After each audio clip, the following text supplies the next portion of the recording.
Yes, indeed. Yes, indeed. Yes, indeed. 2021 CHAMPIONZAILAAVANTE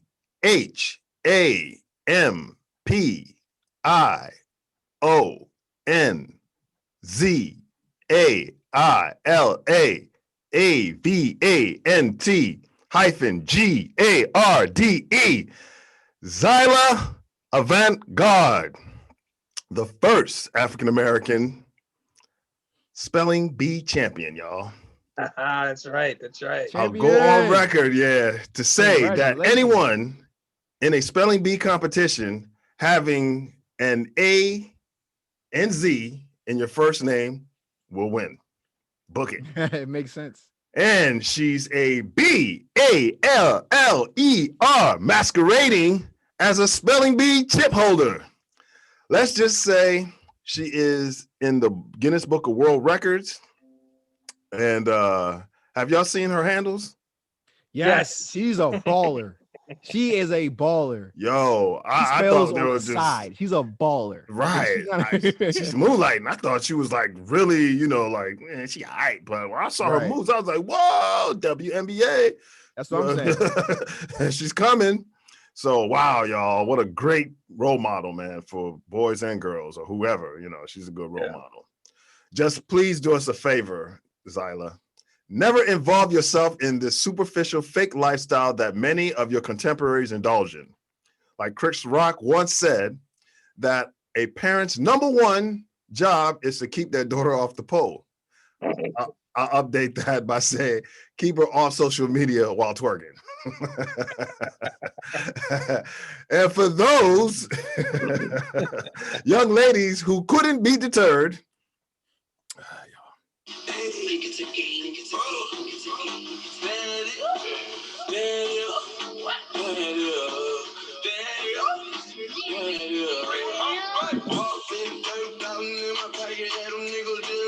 ooh.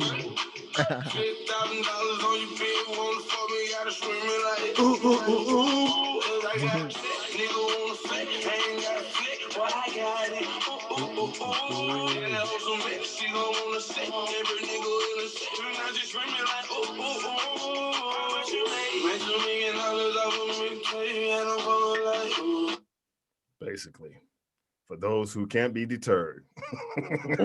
Moving on. I'll tell y'all what's popping. With 6 degrees of separation. Hey, fam, did I mention that I used to live in Winston-Salem, North Carolina? Yes. Okay. Yeah, I live right behind Forsyth Technical Institute, right off of Silas Creek Parkway in the mid-90s. Shout out to the city of Winston-Salem and Winston-Salem State University, just off of Martin Luther King Drive. Well, me and some of my colleagues at the time used to go run some ball at their gyms. And on occasions, we would go up to Wake Forest University and with my homie Prince, who was attending law school there. There used to be a small, feisty kid that could ball along with a tall, lanky youngin' at Forsyth Tech, Wake Forest, and Winston-Salem State University. Well, check it out. Both of those kids ended up playing in the NBA. The small, feisty dude was CP3. And the tall, lanky dude who dunked on my boy Jay was Josh Howard.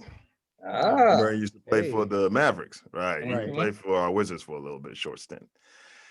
And whenever I bring this story up in front of other people, Jay will always deny being posterized. Whatever, man. Mm-hmm. Hello Fresh is an uncooked meal delivery service. Y'all heard of Hello Fresh, right? Oh, yeah. But it sounds like what Morgan Freeman says to a young, attractive woman when he meets her for the first time. Hey! Check it out, y'all. Age is just a number, and maturity, well, that's a choice. Yeah, that is true. I see it. And when you know that it's a choice, it's because many people just sometimes refuse to get older. I don't know why. And fuck is that? Who is you to be asking me questions? I got to talk. I got to tell what I feel. I got to talk about my life as I see it. Hey, fam, GPS fans. This is another short story from Uncle Firefly. Love can be a permanent state, and infatuation can only be temporary. I was once partying with some Wake Forest baseball players and some young women one night. And this shorty I was kicking it with said she knew Tim Duncan. So I called her bluff and said, okay, then call him up then. And to my surprise, he picked up the phone at 2 a.m. and fielded questions from me and some inebriated partygoers. And with a type of patience and politeness that I must add most number one picks in the NBA draft would not have displayed. So I proceeded to ask him, who did he want to be drafted by? And he gave me that answer right out of the NBA Public Relations Department handbook as if he was a seasoned veteran. And I'll quote him, I'll be glad to play for whosoever drafts me, because it would be a pleasure and an honor to fulfill this dream of mine, end quote. I was so impressed with this shorty's realness, the shorty who called him up, who knew him, that she became part of my starting five rotation for a while when I was in North Carolina. And, sometimes, when people do things like that, you got to pay them. You know what I'm saying? So, hey, y'all. That's how I was.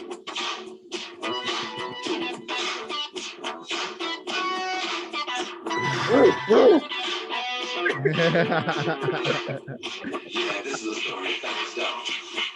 When the dog chases his tail, will be busy.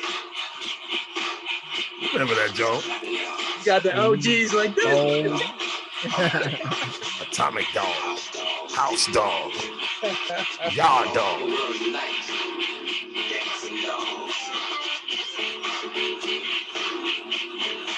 All right, enough of that.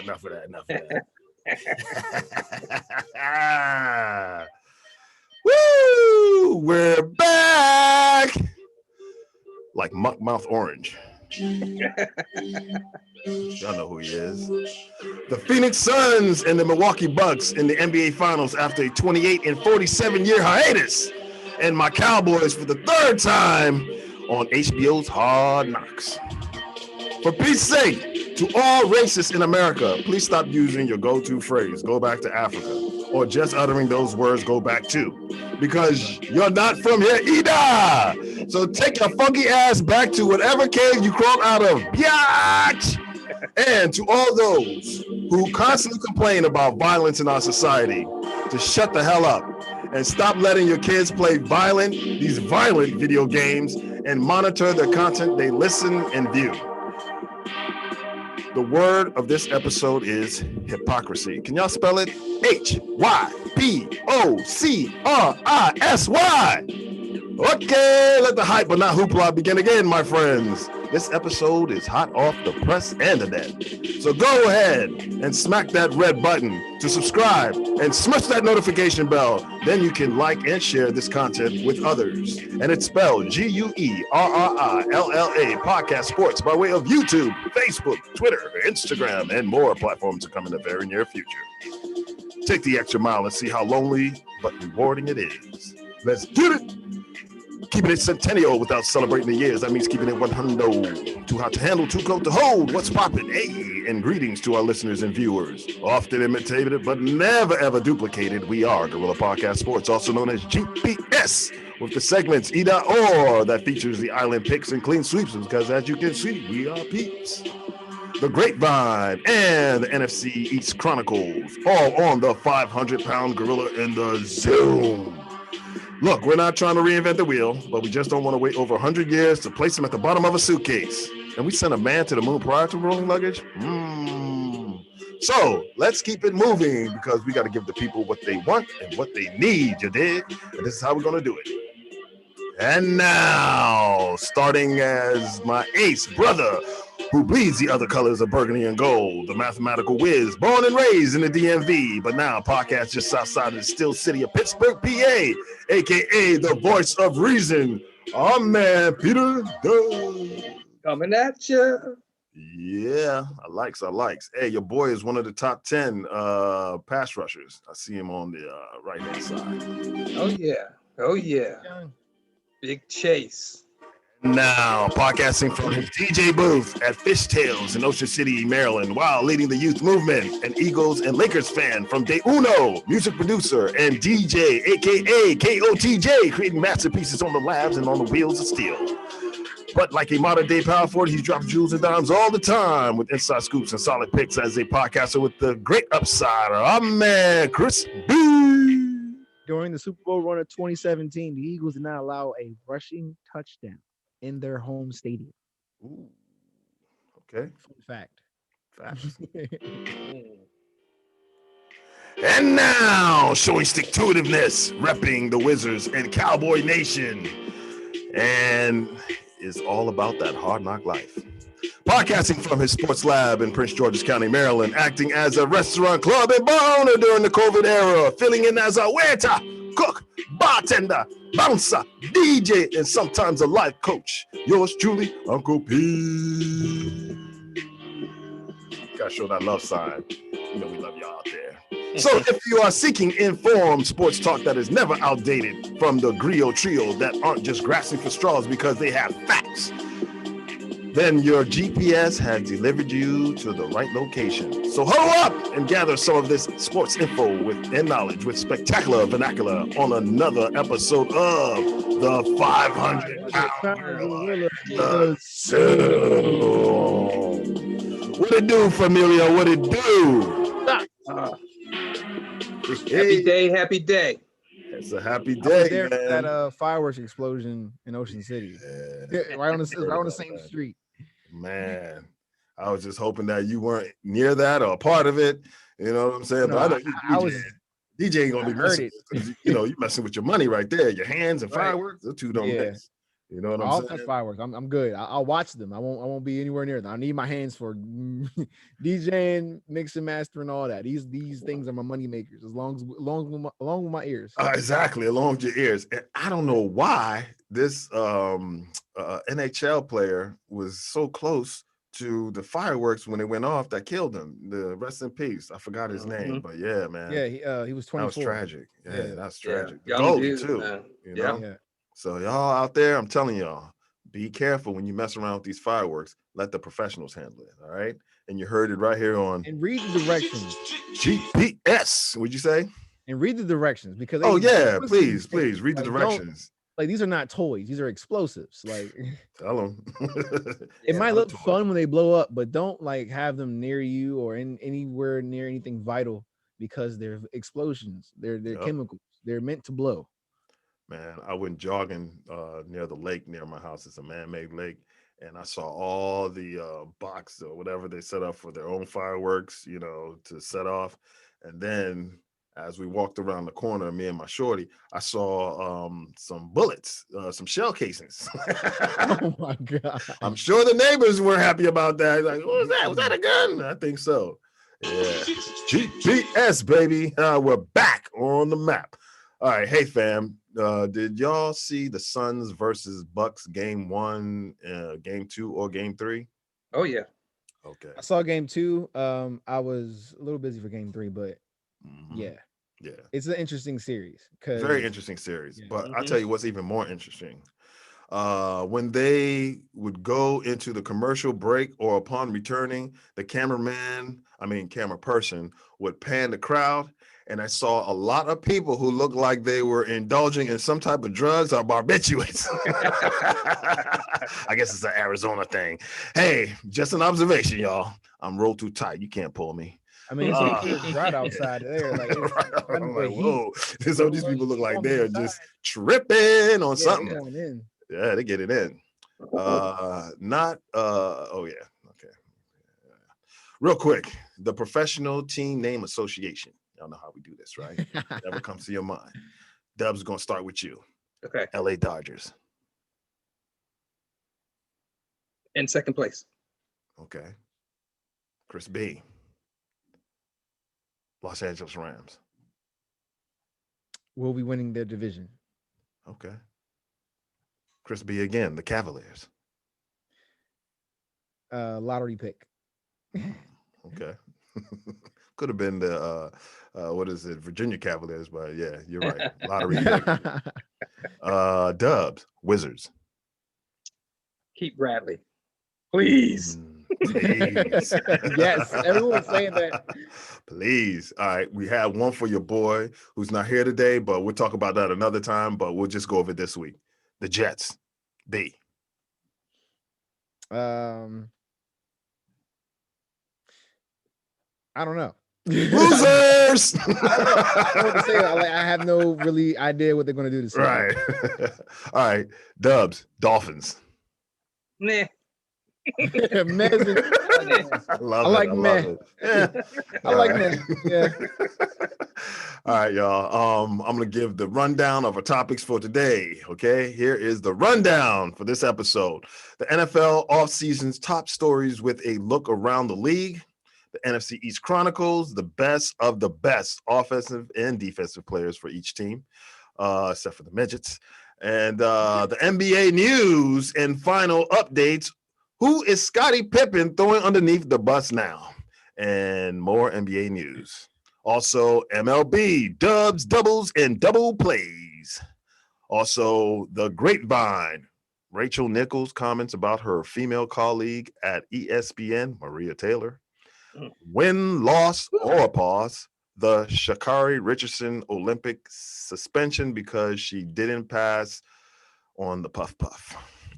And we have a new segment recently added called Kick It, or Kicking It, I should say, with me, Uncle Pete, and the crew. Soccer or football updates on the Euro Cup, Copa America, and the CONCACAF. Also this episode's Crash Dummy, some Or, and the joke of the episode. Now let's kick it right off the tee with the NFL. Hey, NFL offseason news and updates. I'm going to let my man jump into this head first. Washington football team Warriors. Warriors, not an option for new name. Tell us a little bit about this that's going on. The president of, of operations sent something out, and it goes like what, Dubs? Well, the President Jason Wright of the Washington football team announced today officially that one of the biggest fan favorite names as a possibility for a new name is basically out of the running. And that is Warriors, the Washington Warriors. Good name. Right, I know. But the official statement goes something along the lines of them wanting to stay away from any type of Native American imagery or iconography. That's the word they use. I love Jason Wright because he's about these words, man. Yeah, man. You know, we love spectacular vernacular. You know That's what I'm right. saying? That's right. We need to get him on the show. Yeah, definitely. You're right up the street. So yeah, they want to stay clear away from that. They polled a lot of Native American organizations, and the consensus was to just move away from anything relating to Native American imagery at all. Right. So Warriors is out of play. Yeah, and that actually was my favorite one, man. I told you guys before, I've sent them pictures of things and ideas of me along with thousands of fans. Right. Yeah, it's done. It's done. So now as a fan, I am very concerned. I am very worried that they are going to change this name to something that just and the three of us, we are, even the young buck Chris, I consider all of us football purists.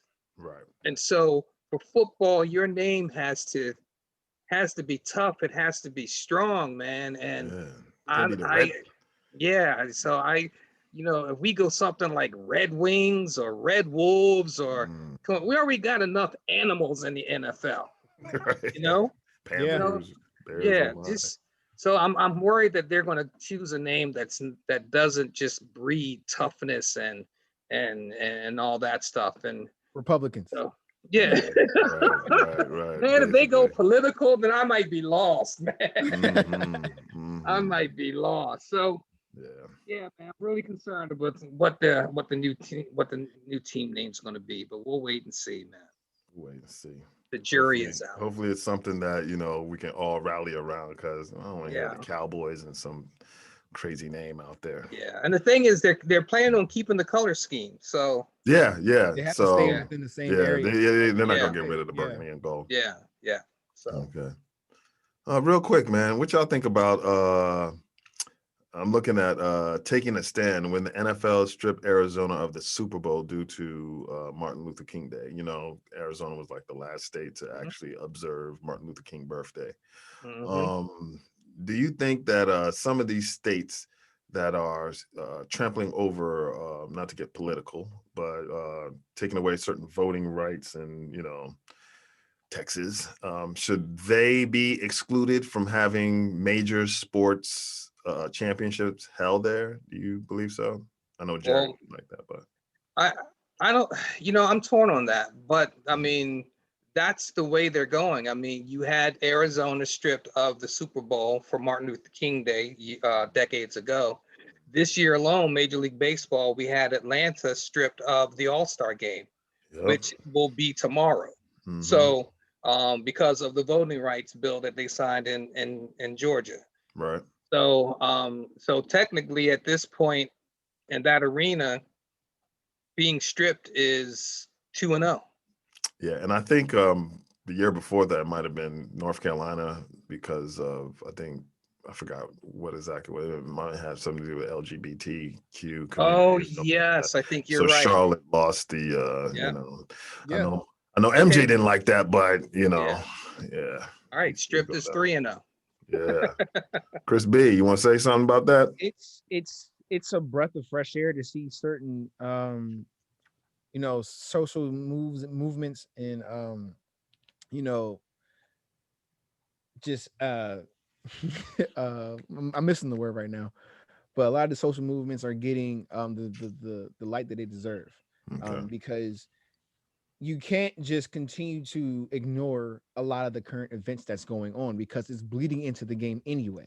True. Right. So with these leagues starting to take certain things away from these states for their actions, it's starting to hold a lot of these people accountable, because when you take these events away from these major cities, that's also, they're losing money and it's hurting their economy. Big money. So when you have that happening, politicians will start losing their jobs. Representatives will start losing their jobs. People want to start getting replaced. So when you start hurting people and hitting people in their pockets, that's when they start to listen. And that's what a lot of these leagues are doing. And it's too little too late, but I'm glad it's happening, because some of these states need to stop running unhinged against all the progressiveness that we're trying to get toward, because you're hurting the process. You're not helping the process. You are becoming the problem. So we're not going to reward you for your bad behavior. Yep. Yeah. And look at the WNBA, what happened there earlier this year. The WNBA band together and all wore those shirts supporting a particular politician who was running against a partial WNBA team owner who had made derogatory statements about Black Lives Matter. Yep. And that support helped him win that political race, and she lost her race and she lost her team. She's out. So it's a loss situation. That's right. Bye-bye. Right. And an African-American former player purchased a part of that team. So exactly. So that's we need to be seeing out here. That's how it's going down. So as for, I forgot her name, but she got to keep it moving.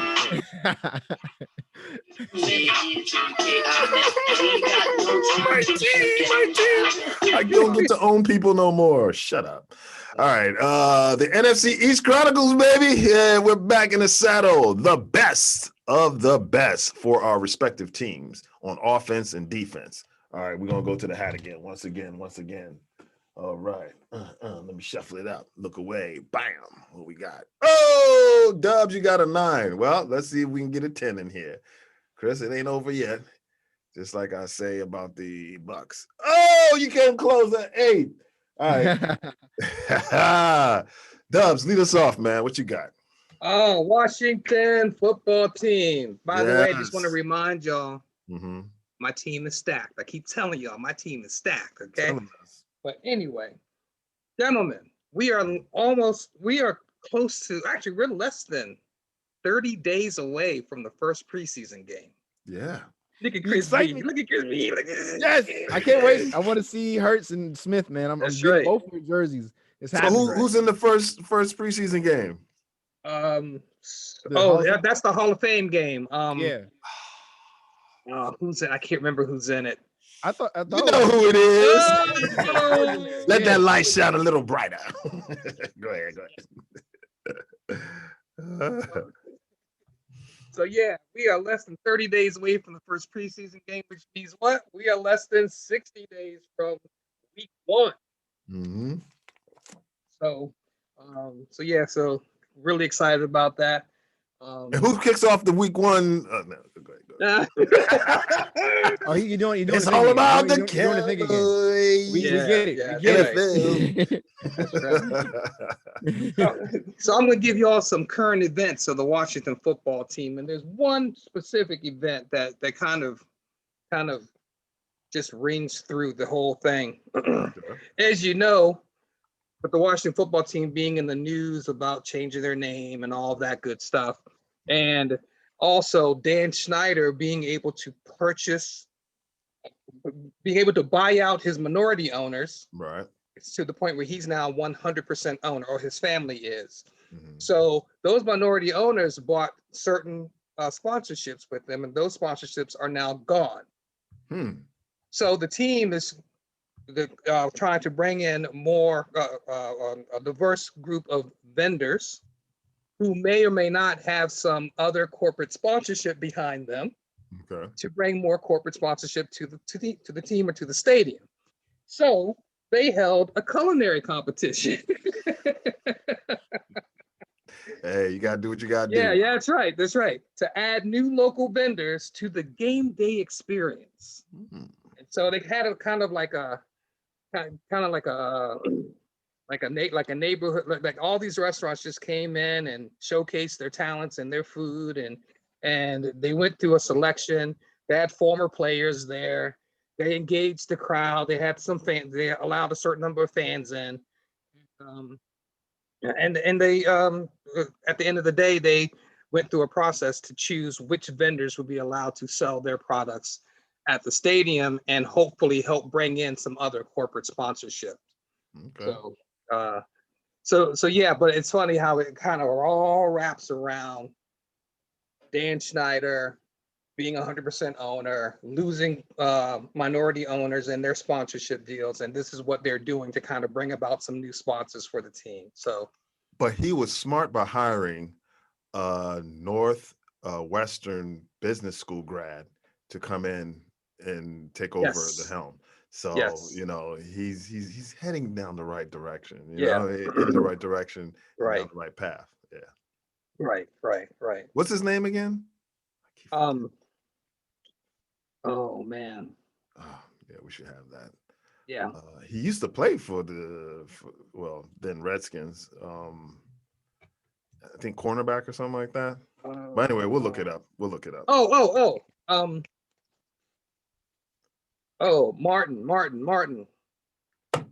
Martin. Yeah, it's that name. Martin Mayhew.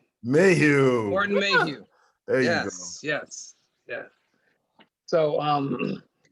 So that's like the biggest current event with the Washington football team. Moving into, you guys want to roll through that for each of us and then go back to the best offensive and defensive, or? No, I want to hear your best offensive defensive player. All right, so look, this upcoming season, there's just no hands down, all hands down. Best offensive player for 2021 will be running back Antonio Gibson. Okay. You surprised me with that, but all right. All right, second year. I know everybody Chase Young this, Chase Young that, and I love Chase too. But Chase is on defense, but offensively, Antonio Gibson at running back, he's going to break 1,000 yards. Okay, He's not going to get McLaren, but Gibson. We got this on record, so I'm just saying. right. I want to go with McLaren, but it was kind of a toss up. But I'm gonna go with the running back because got you. You know what? I think we're going to be running to set up the pass. Yeah, and we'll be able to do a good mix of passing to set up the run. So gotta balance it. Yeah, and again, it all kind of depends on this old man here does, because Fitzpatrick, whatever you want to call him, it's tragic. I'm trying not to think tragically. It's all gonna be based on how he does and how he grasps the offense and everything. So I can foresee Antonio Gibson being the best offensive player, over 1,000 yards, over 500 yards receiving. I give him maybe anywhere from 12 to 15 total touchdowns. He had 11 last year, all rushing. He would have broken 1,000 yards if he didn't have turf toe and missed 2 games. Right. So yeah, so he's my choice for best offensive player for this upcoming season. Okay. Now, best defensive player for 2021. It will be not Chase Young. Okay. Chase is going to be up there, but I'm telling you, the beast in the East is Montez Sweat, defensive end. Okay. All right. And so last year he came in at like 7 or 8 sacks, but I see him up in that to about 10, at least 10. Yeah, because they're going to be doubling Chase. Exactly. And now we have that stud linebacker too. Yeah, and I think he's going to be on Chase's side. So he's going. Yeah, so Montez is going to have that much more opportunity. People running sweeps his way and everything. So I see him with 10 plus sacks, maybe anywhere from 2 to 5 forced fumbles, 2 to 5 interceptions, 1 to 3 defensive touchdowns. None as spectacular as the one he had against the Cowboys on national TV when he jumped up and caught the ball right. I just snatched it out of the Red Rocket's hands. Yeah. And ran it in for a touchdown. That was a beautiful thing, wasn't it, Pete? He gone. He ain't there to mess things up this year. That's right. So those are my best players for 2021. Okay. Sounds good. We'll see if it comes to fruition. It's me.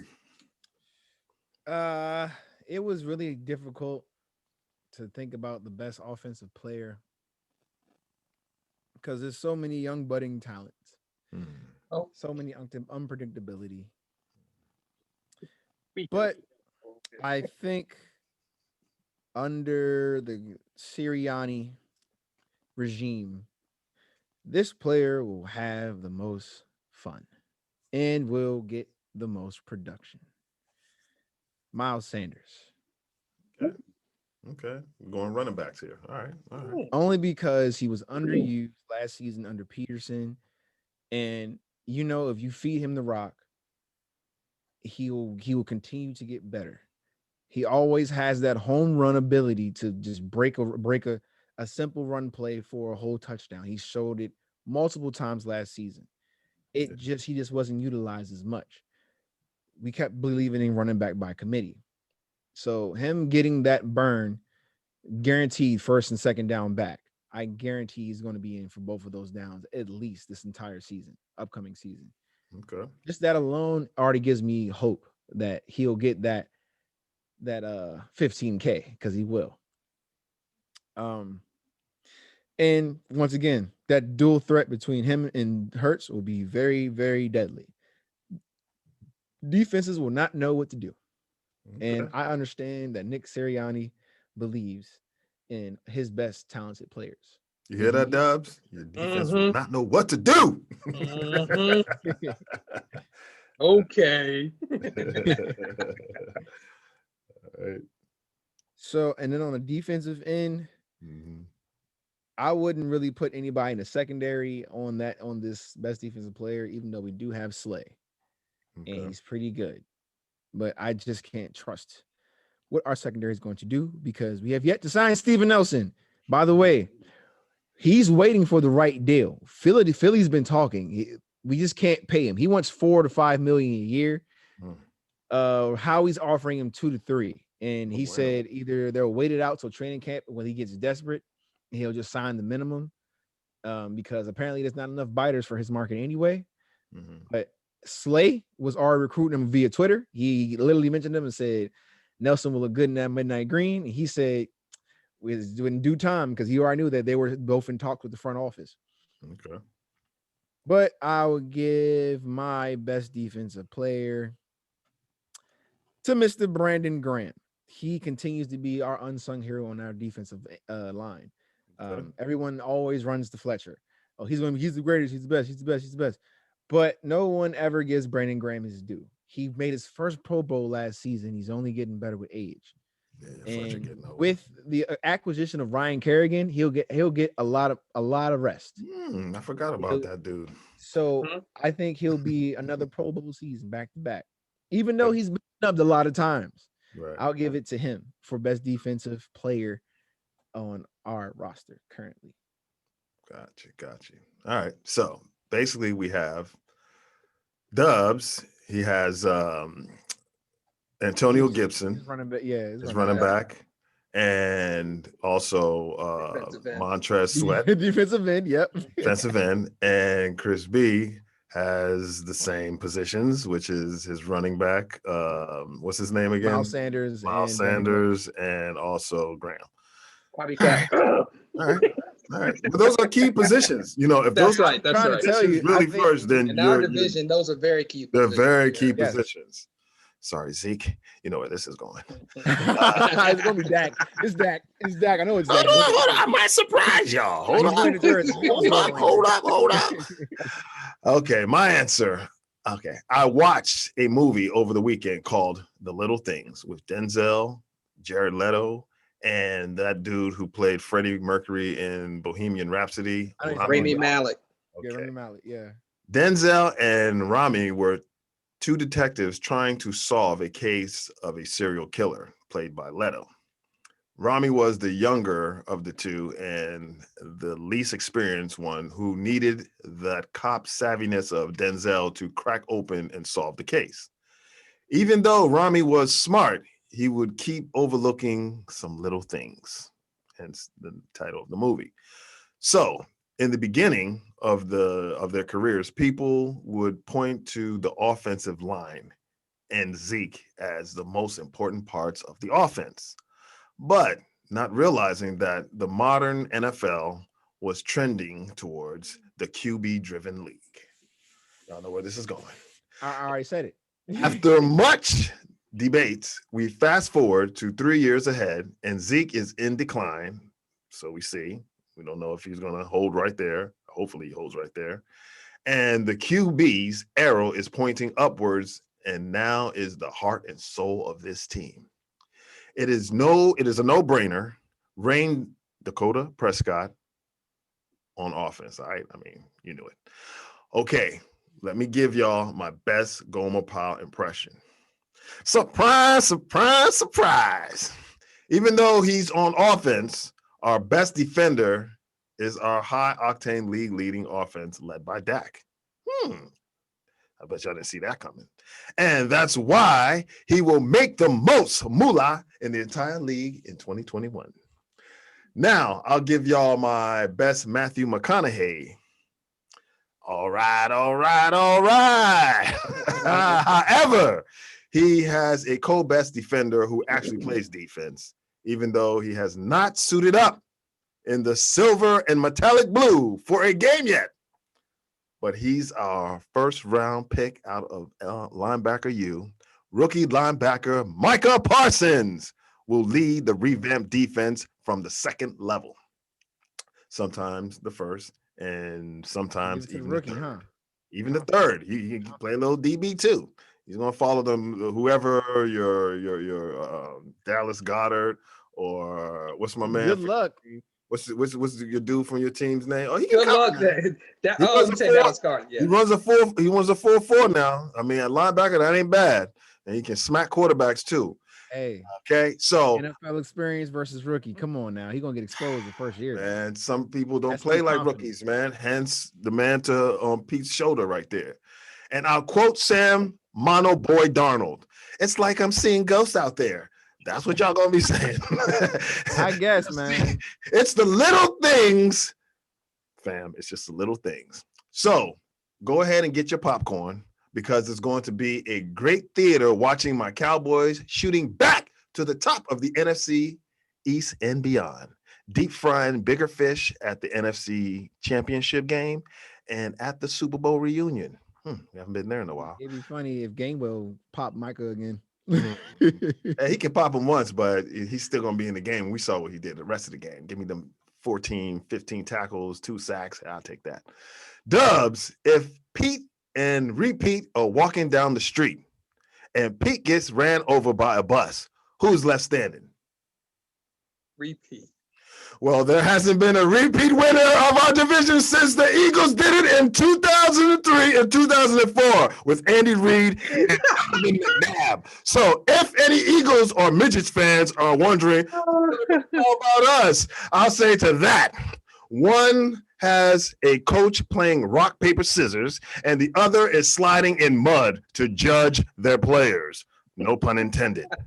Good And both of these teams starting QBs are unproven, with one being benched for a guy named Sudfeld, and the other somehow is still trying to get a leg up on the competition, pun intended, after a turf monster tripped him up in 2020. Y'all remember that, right?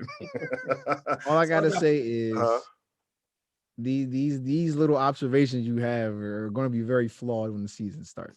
Hey, all I got to say is, if these are your quarterbacks going into the season, I got to say this. Is this your game? Huh? Yeah. You're gonna be saying that too when we run away with the division. I got the button. Hold on. We're gonna say that to you. Are you not entertained? Don't worry. Hurt's been talking.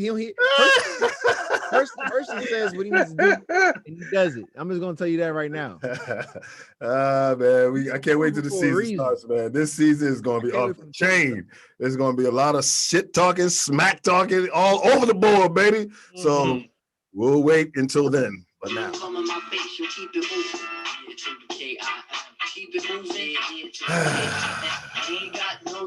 Is this thing on? And now the NBA. First and foremost, I would like to make a correction from our last episode.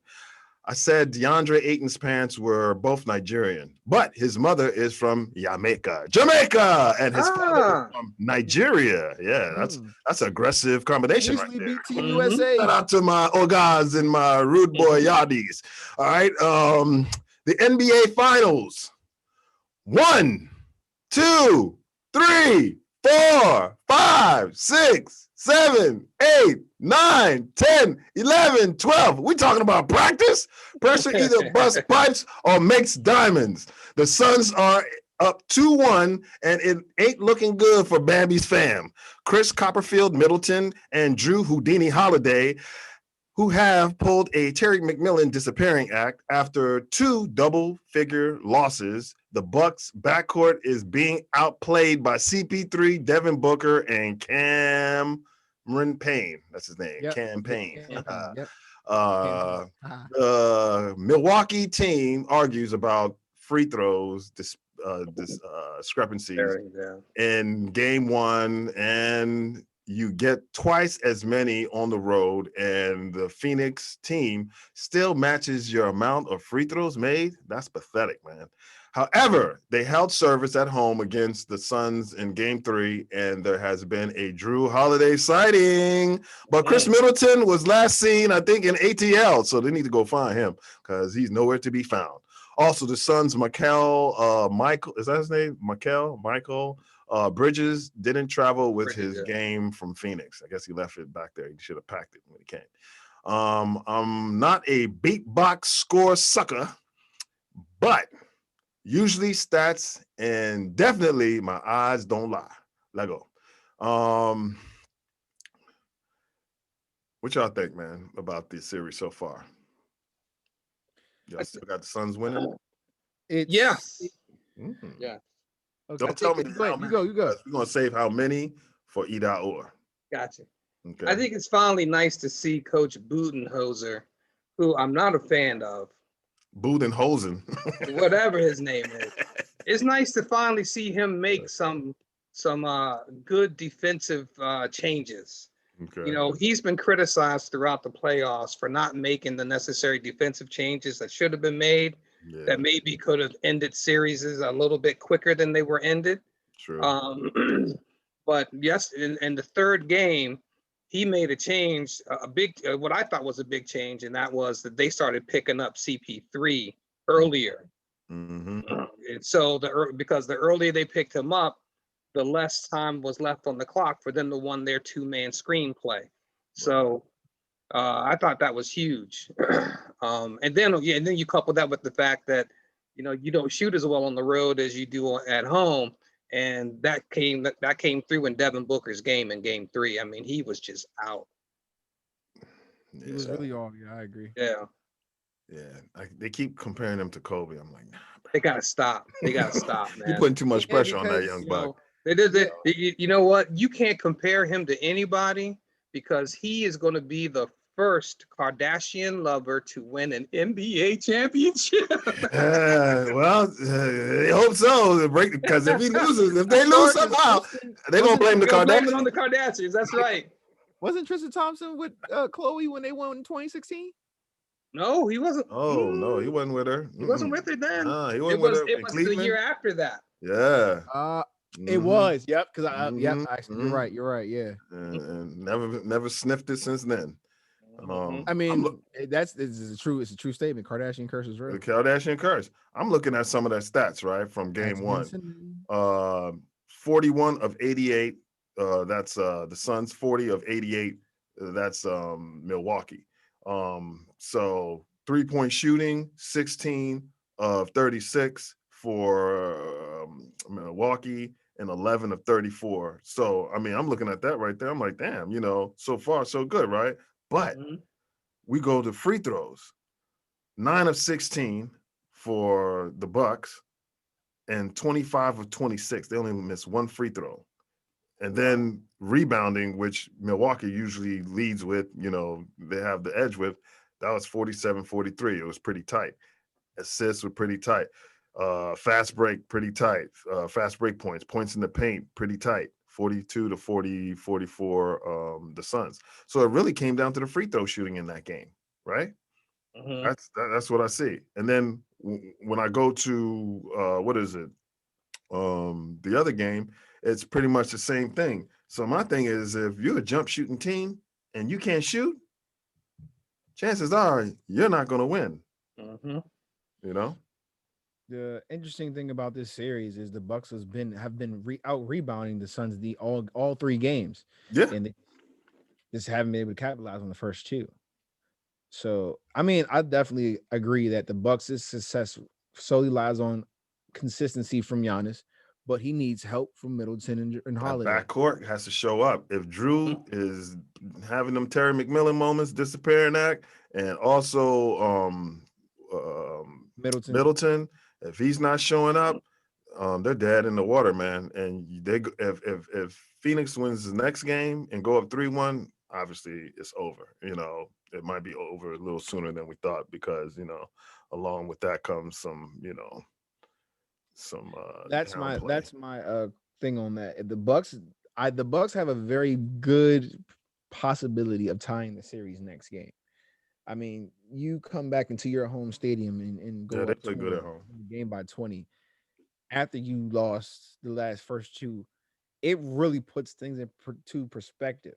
I mean, if you think about it, if you out-rebounded that team all 3 games and you just wasn't able to capitalize in the first 2, and you finally got that first win, the momentum swing will be in your favor if you continue to rebound like that, especially in the finals. That's a very important stat. But the reason why they're getting these rebounds is because they're poor shooters.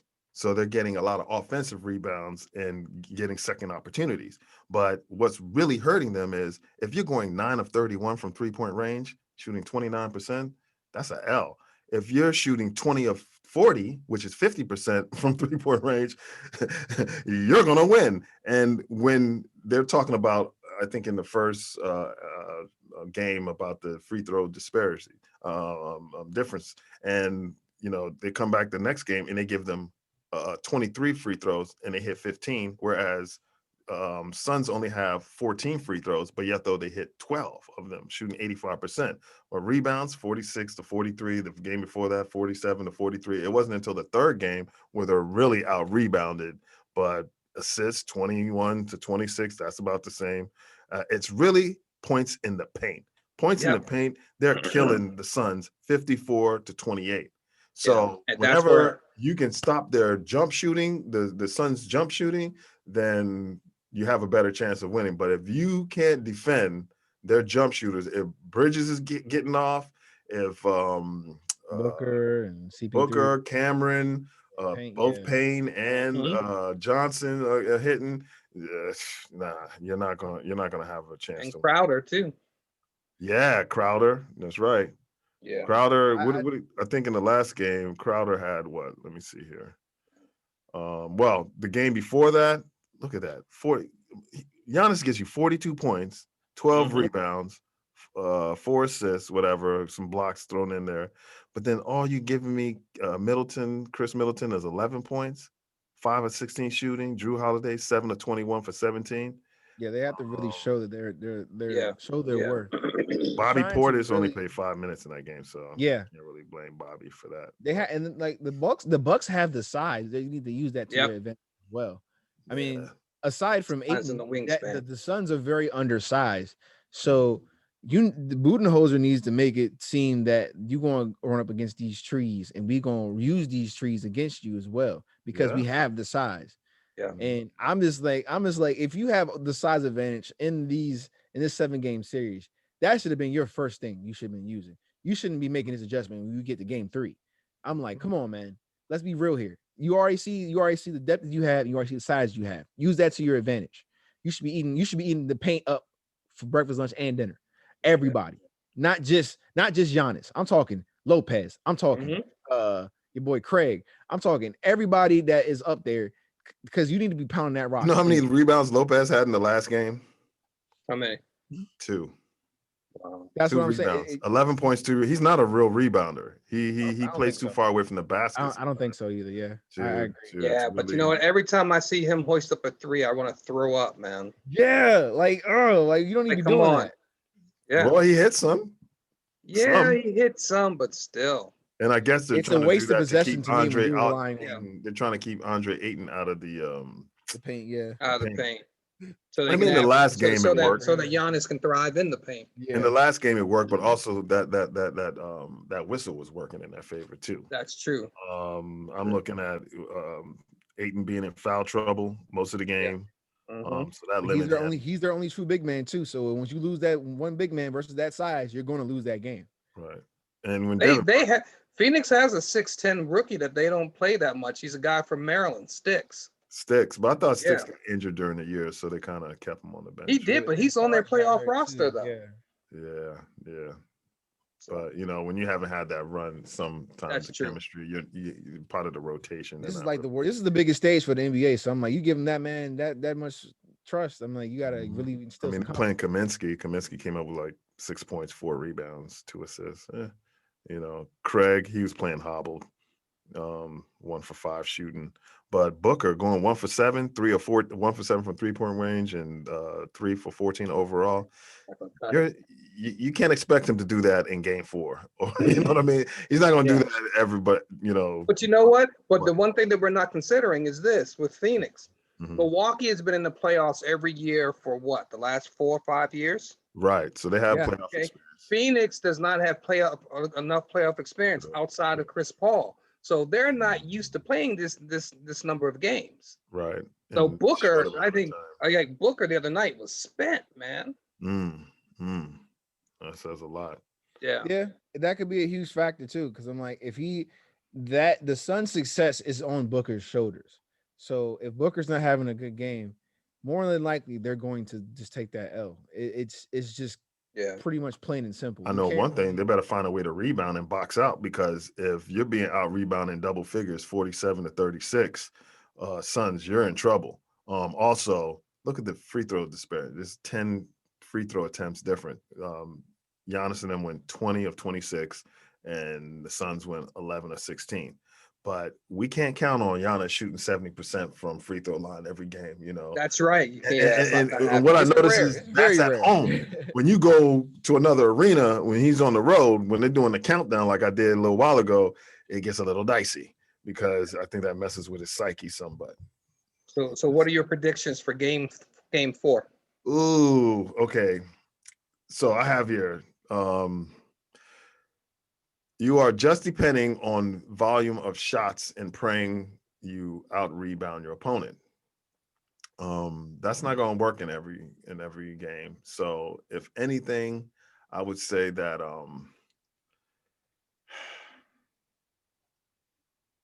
not to because there's another segment where we're going to say how many games. Oh, okay, all right, yeah. But we'll get to that. But Okay, that's good. I believe that it's a series that is definitely going to be won by Phoenix because I just don't see them going to Phoenix and winning a game with that crowd that I mentioned on drugs or whatever and barbiturates. We know. They're on something. Yeah, Ain't on steroids. out there. It's not a series until somebody wins on the road. Right. They're just holding serve. So, Right. But this next game coming up, I don't expect Chris Paul to have 2 mediocre games. Yeah, me either. Back.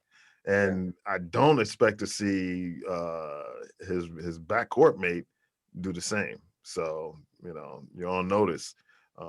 If you're just waiting to, let me see, points in the paint, 54-40, they're always going to do that.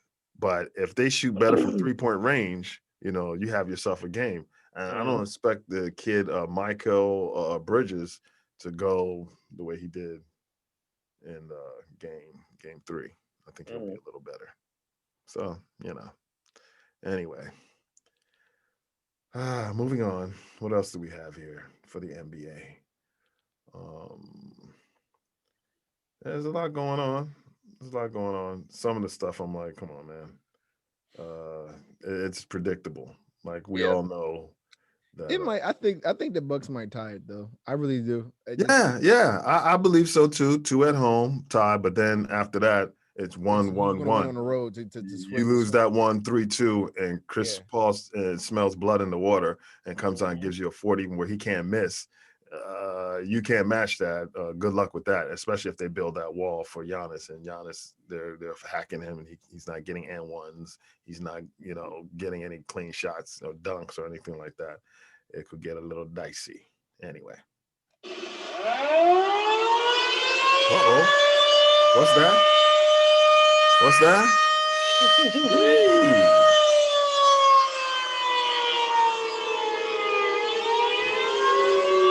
In some astonishing news over the weekend, the Nigerian Eagles Olympic basketball team pulled off an upset for the ages when they beat Team USA men's basketball in the Olympic exhibition 90-87.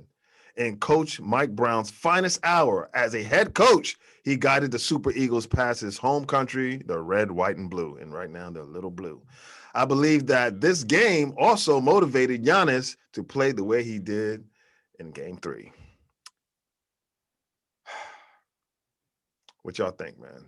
Y'all think they caught them slipping, sleeping, and it's not going to happen again? That's a wake-up call. So the rest of the Olympics, they're going to go undefeated, or do you think that somebody might catch them slipping again?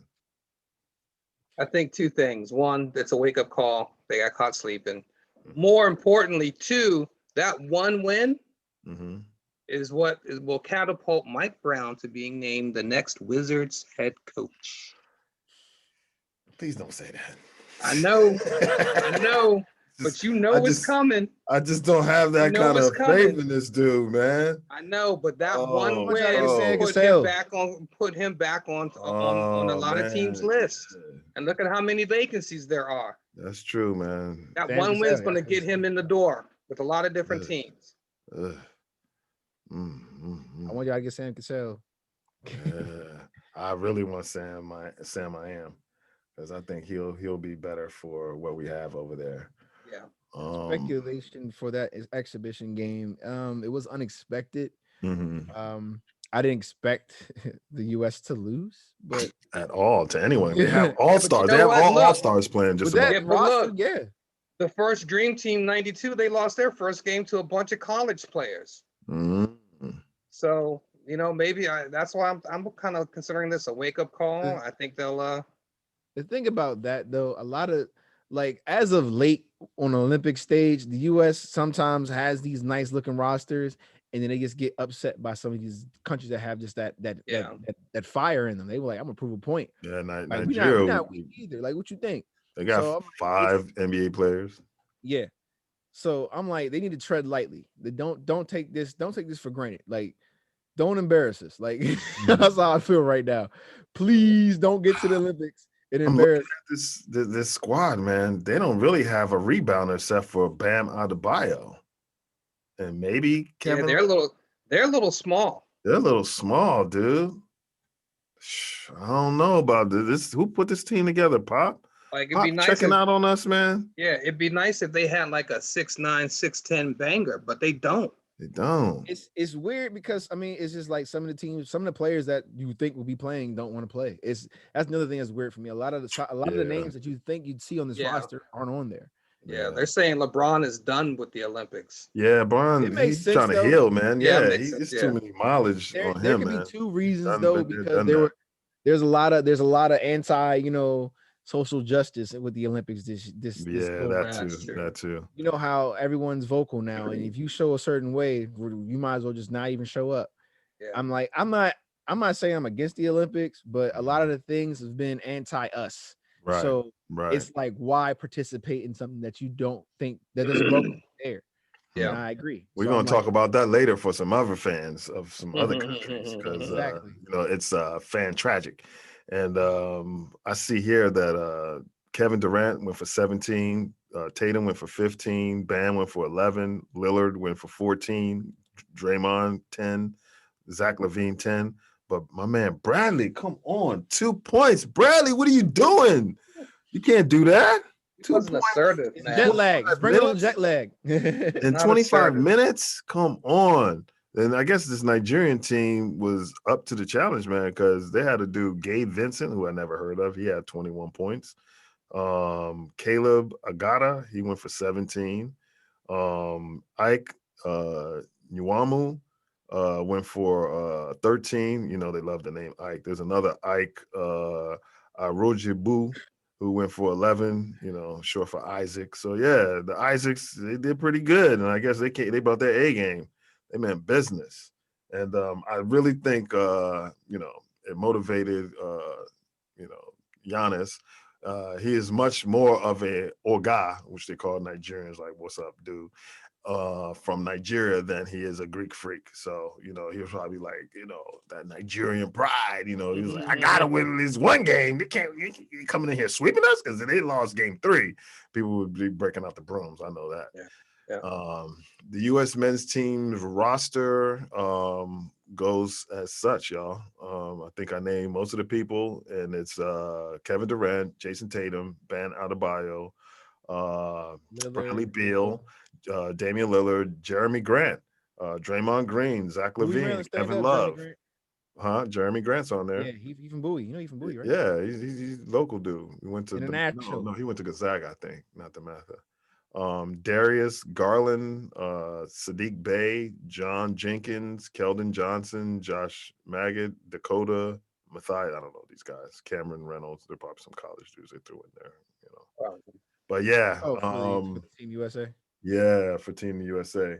But the coaching staff is led by Greg Popovich from San Antonio, we know, and his assistant coach is Steve Kerr from the Golden State Warriors, Lloyd Pierce and Jay Wright out of Villanova, and Jerry Carangelo. Obviously, he manages the thing.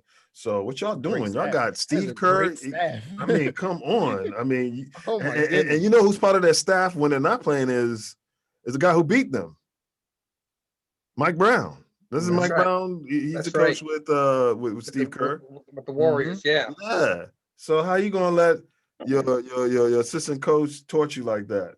They didn't have that fire in their belly. That's how I look at it. Anyway, moving on. Did y'all see the graphics during the NBA Finals for mid-range points per game leaders for the 2020 playoffs? I think they I showed. did not. Mm-mm. Okay, well, it goes as KD 9.5 points per game from mid-range. BB3, baby. 7.2 in second. CP3 6.4 in third, and Devin Booker 5.5. So I mean, if you got two guys on your team that are leading the mid-range, you should be in pretty good hands. So we'll see what happens. All right, y'all. We had enough of that. Don't let them tie that series. I'm gonna keep telling them that. Yeah, if they tie that series going to Phoenix, it's gonna be a war. The finals will go to 7 if the Bucks tie that series on Wednesday. I'm trying to tell you, it will be a 7-game series. Okay. Well, check this out, y'all.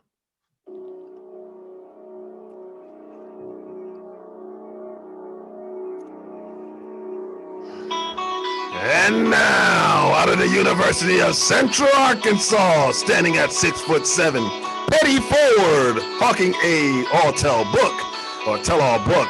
And if it becomes a bestseller and fetches him some cheeseburgers, his gold-digging ex-wife will put him back in rotation. Hall of Famer Scottie Pippen, whose Bulls hamburger beef with MJ and Phil Jackson will hopefully come with some cheese. Also beef with the big rump roast called the round mound of rebounds, Charles Barkley. He even has some smoke for Benny the Bull as from his gassy grill, I guess. Psych! I'm just joking about the last part, y'all. He ain't got no problems with Benny the Bull. But he added in a GQ interview that Chuck was a fake tough guy who never really stepped to anyone except for some white guys. At a bar. Never seen him fight a brother. Never seen him fight a brother. Well, without referees around. Didn't he step to Shaq one time? I think he stepped to Shaq. He did step to Shaq, yeah. And Dennis. And I believe he stepped to Dennis too at one point. Yeah, I think so. Yeah, but he knew Dennis is crazy. Crazy was just acting crazy. He wasn't going to try and fight him, But yeah, I mean, the way I see it, man. He's selling book. He's trying to sell that book, man. You know what? Timing is everything. Mm-hmm. And what was it? I think it was in the early 80s when the saying was, even negative press is good press. So yeah, taking that page from the last president's book. Yeah, right. Also Jerry Jones. I see why they're friends. That's right. That's right. So he, you know what? We all are caught up in Scottie Pippen's hustle.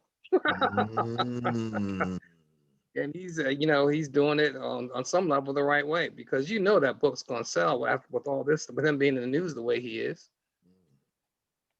Man. And look, and if Scottie's in the news and Scottie's selling, then we're going to have day after day TMZ reports on what Larsa Pippen is doing and who she's hanging out with and who she's holding hands with, which we really don't need. We need to talk about his son, Scottie Jr., who's trying to go to the NBA, but he withdrew from the NBA draft to go back to other years of it. Right. But let me play this real quick for y'all. The fine lines.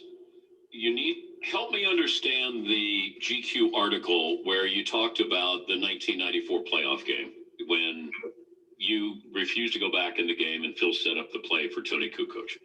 Well, I mean, there's not much to be said if you go back and look at when Scottie Pippen entered the Bulls and when Tony Kukoc entered the Bulls and who deserved the last shot of the game. No, I understand that, Scottie. I'm just going by what you said. You said you need to read between the fine lines. And then you go on to say it was a racial move to give him, Tony Kukoc, a rod. So, I mean, if you knew that Scottie Pippen had been with the Bulls from 87, battled through the Pistons and every other team that we had to get to those 3 championships, wouldn't you give Scottie Pippen one opportunity to get a last second? Why are we talking in third without person? Michael Jordan? Like 1 year without Michael Jordan. Can I get one shot? Like, I'm doing all the dirty work. But all of that I understand from the basketball standpoint. But when you say a racial move, well, why would Tony, who's a rookie, get the last second shot and you put me up of bounds? He's a better That's shooter. what I mean, racial. Like, that was Scottie Pippen's team. but Scottie Phil Pippen and was but- He doing on their pace president thing to is so be an surreal, so MVP crazy. that year, right? Yeah. Okay. Well, why would you put him in a position not to be successful? Why wouldn't you put him in a position to succeed? Michael Jordan is not there. So who's next in line for you? Not your ass. But if you talk to Phil about this, because by saying a racial move, then you're calling Phil a racist. I don't got a problem with that. If the shoe Phil fits. was or is.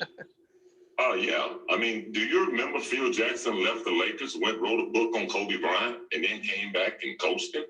I mean, who would do that? You name someone in professional sports that would do that, you know? I think he tried to expose Kobe in a way that he shouldn't have. You're the head coach, and you're the guy that sits in the locker room and tells the players, this is a circle, and everything stays within the circle, because that's what team is about. But you as the head coach open it up. Exactly. And now you go out and you try to belittle, at that time, probably one of the greatest players in the game. Well, it feels like he's disloyal. I don't know if that makes him a racist. Well, that's your way of putting it out, and I have my way. I was in the locker room with him. I was in practices with him. You're looking from afar. Yeah, and shots fired. Wow. You're looking from afar. Oh, Scottie P. That man is spicy. He's selling that book. It make me want to go out and buy it. You know? Yeah, man.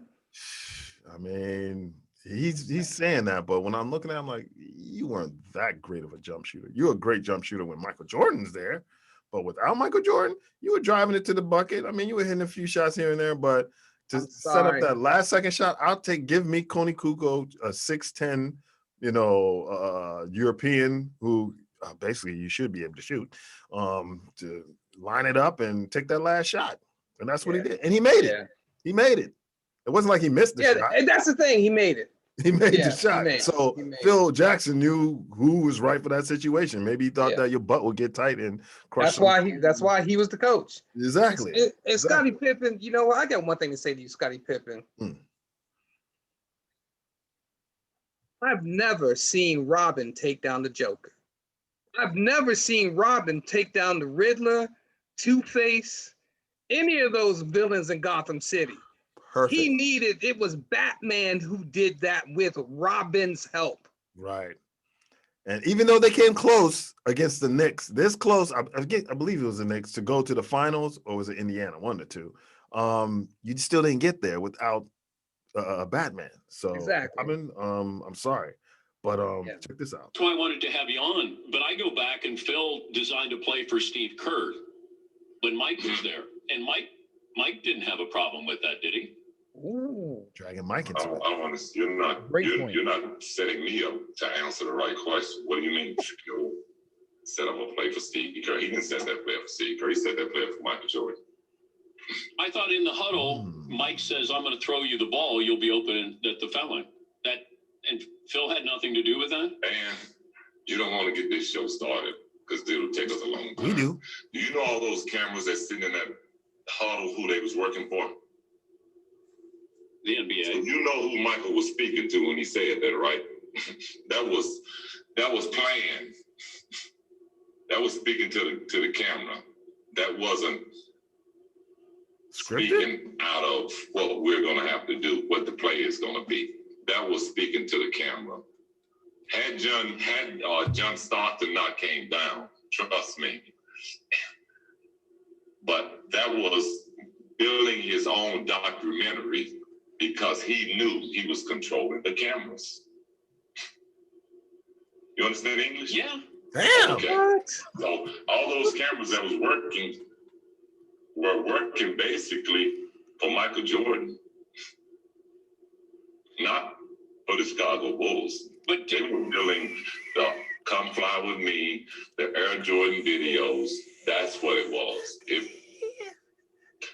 That was not naturally spoken. okay. That was rehearsed. Okay. I gotta go get the book. I'm sorry.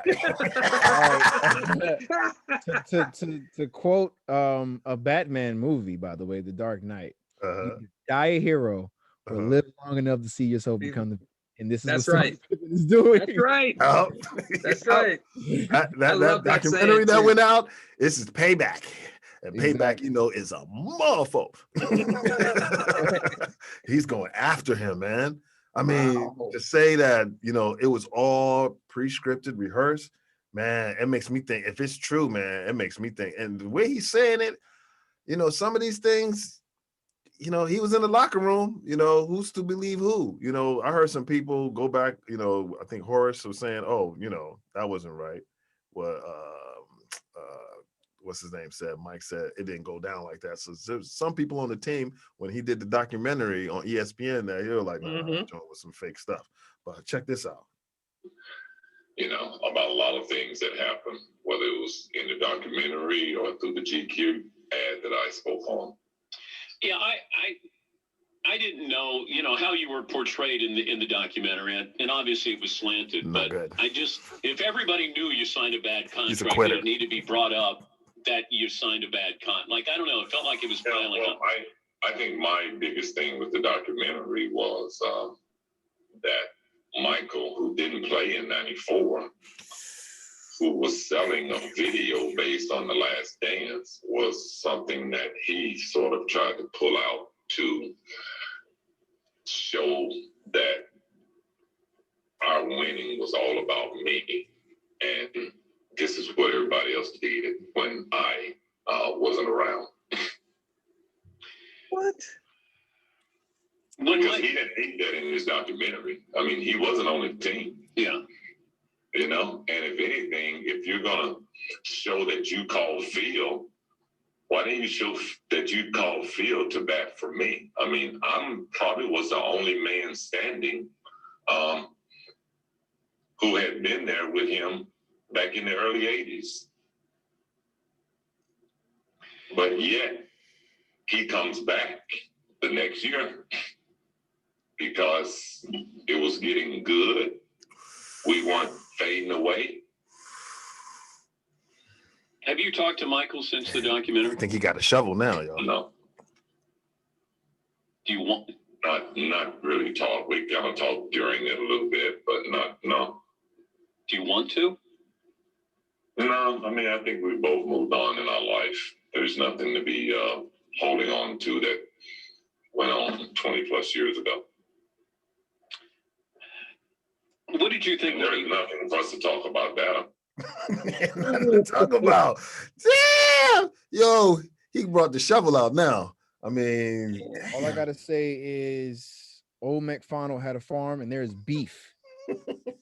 There's beef all over this this. beef, yo. Oh my goodness.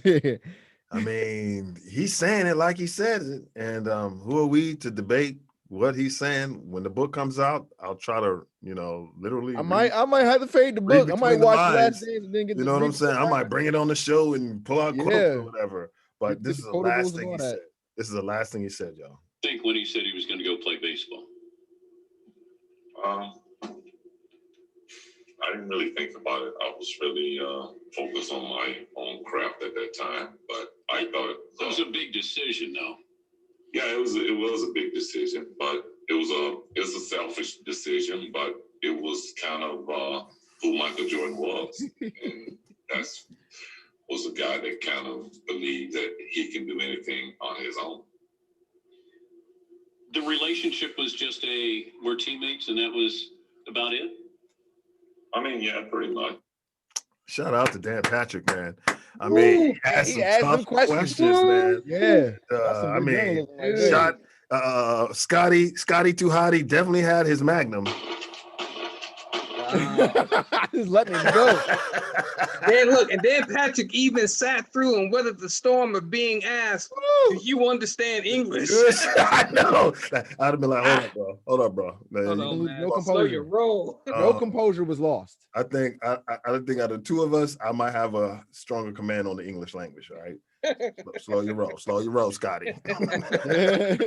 I'm the journalist here, okay? Yes, All right yeah. now. All So this. yeah, ooh, Wow, Scotty went deep. Scotty drug that man to the deep end and left him there. And whether or not he returns, I don't think he's gonna respond to it really, unless his book comes out and it catches a lot of fans and people are buying. It's a bestseller, and Larsa goes back to him, like I said, and start giving him that A1 love. You know what I'm saying? He might be like, "Well, hold on." There's a lot of sloppy seconds with Larsa, boy. Yeah, I don't know, man. What did Kanye say? I gotta go take a bath, many baths. We ain't gonna call her name. Yeah. All right, y'all. Moving on. How close do NBA fans need to be near courtside? Because with Trey, Oh yeah. things, this pandemic and all that. Whoever wants to jump on that. How close do you think they need? I feel like they should at least give some space because all those plays when the ball's going out of bounds, the players are running full speed, and there's nothing but people running into them. It just leaves more, injury. It should be just at least about like 5 feet back a little bit. Give them a little space. These are professional athletes you're dealing with, $1 million contracts on the line. True. And if they fall on somebody, hurt somebody, or hurt themselves, then guess who's out some money? Your team, your organization. So I feel like they should just push them out. Just push them back a little bit. Like after these last couple antics, let the public get back to normal for real, and then we'll see about bringing them back forward. We were tame before the pandemic. Now we're coming out with everybody acting like they have no chill. Yeah, I think they definitely need to move it back. I think they should have moved it back 20 plus years ago. And there's no other proof of that than 4 words: malice in the palace. Yeah. If they were further back, then that drink would have never even reached Meta World Peace while he was laying on the scores table. Yeah, wouldn't have even touched him with some craziness. Like that's it's right. like something just went off, like bam. That's right. And I know that feeling. Man. I know when someone throws something on you. Oh yeah, it's unexpected. It can something will snap there. Yeah. So I think they should have been moved back after that event. That event was more than enough for them to move him back. Yeah, man. They shouldn't be that close. Yeah. I say take out the first 4 rows, if you ask me. I thought after the bubble, they wouldn't have any trouble pushing the crowd further back, especially now that the NBA is fan tragic. All right, man. Y'all know what time it is. MLB, Dubz, Doubles, and Double Plays. Hey, bada. So wing batter. So look, gents, I am going to become something that you've never seen me become. I'm going to play the role of Karen, or better yet, a Karen, as we speak now. Karenisha? Karenisha. And I'm going to take you boys to HR. Not HR as a human relations or human relations for a corporation, but more HR meeting home runs. Oh, okay. Because we are at the segment of Dubz, Doubles, and Double Plays that says chicks dig the long ball. So with us being at the All-Star break, the All-Star game will be played tomorrow. That means one thing and one thing only. The Home Run Derby is taking place as we speak right now. Okay. I remember it's the game is played at Coors Field. And so we have 8 different players are in the Home Run Derby. Okay. And they seeded the 8 players And unbelievably so, the number 1 seed is a pitcher. Yes, Mr. Otani from the Anaheim Angels. Yeah. So Yes, sir. yeah. So the participants in the home run derby are Otani. He's the number 1 seed. Joey Gallo is seeded 2nd. Matt Olson 3rd. Salvador Perez 4th. Pete Alonso, last year's home run derby winner, 5th. Trey Mancini, Baltimore Orioles, man returning from colon cancer. He's seated 6th. And Trevor Story is seated 7th. And Juan Soto from the Washington Nationals is seated 8th. And the way it goes, it's 1 versus 8, 2 versus 7, 3 versus 6, and 4 versus 5. And they're going to battle it out for home run supremacy. So with all that being said, I want to share with you guys some dimensions of Coors Field, which plays a major piece into the home run derby. So from home plate to left field is 447 feet. From home plate to left center is 390 feet. Dead center, 415 feet. Right center, 375 feet. And right field, 350 feet. Now, you might wonder, why is that important? And here's why. Of the 8 participants in the home run derby, 3 of them have never hit, this year, have not hit a home run more than 440 feet. So most of them are right-handers, which means they're hitting to left field or left center. Left field is 447 feet. It's gonna be a little tougher. Okay, yeah. So they're going to be wanting to aim for anywhere from left center over to right field, because all of those are all less than 430 feet. They got to get the bat head out early. Got to get it out early. But one of the things that baseball is all about numbers now, and it's all about the measurables and the metrics. And so one of the things that is big with home runs now is bat speed, but more importantly, bat speed leading to the velocity of the ball leaving the park, and then how far you hit the ball. And so when you think about that, you can only think about one thing: how many players are hitting home runs at good rates, but yet are not in the home run derby. So some players that are not in the derby: Ronald Acuna for the Atlanta Braves. He just tore his ACL, and it's a really bad thing, man. It just happened the other day. He's done for the year. He's a young guy. This is going to, there goes my Atlanta pick. Yeah. So he's not in the home run derby. And by the way, his max exit velocity, which is the speed in which the ball leaves the park, 117.2 miles per hour, which is 5th best this season. He's averaging velocity of 93.8 miles per hour, which is 7th best. So another person, Rafael Devers for the Red Sox, he has 18 home runs this season. So he's in the top 15 in home runs. Yermin Mercedes, a catcher for the Chicago White Sox, he only has 7 home runs this year. But the interesting thing is, he launched a home run 439 feet this year, and he also has the furthest hit home run this year, which is 485 feet.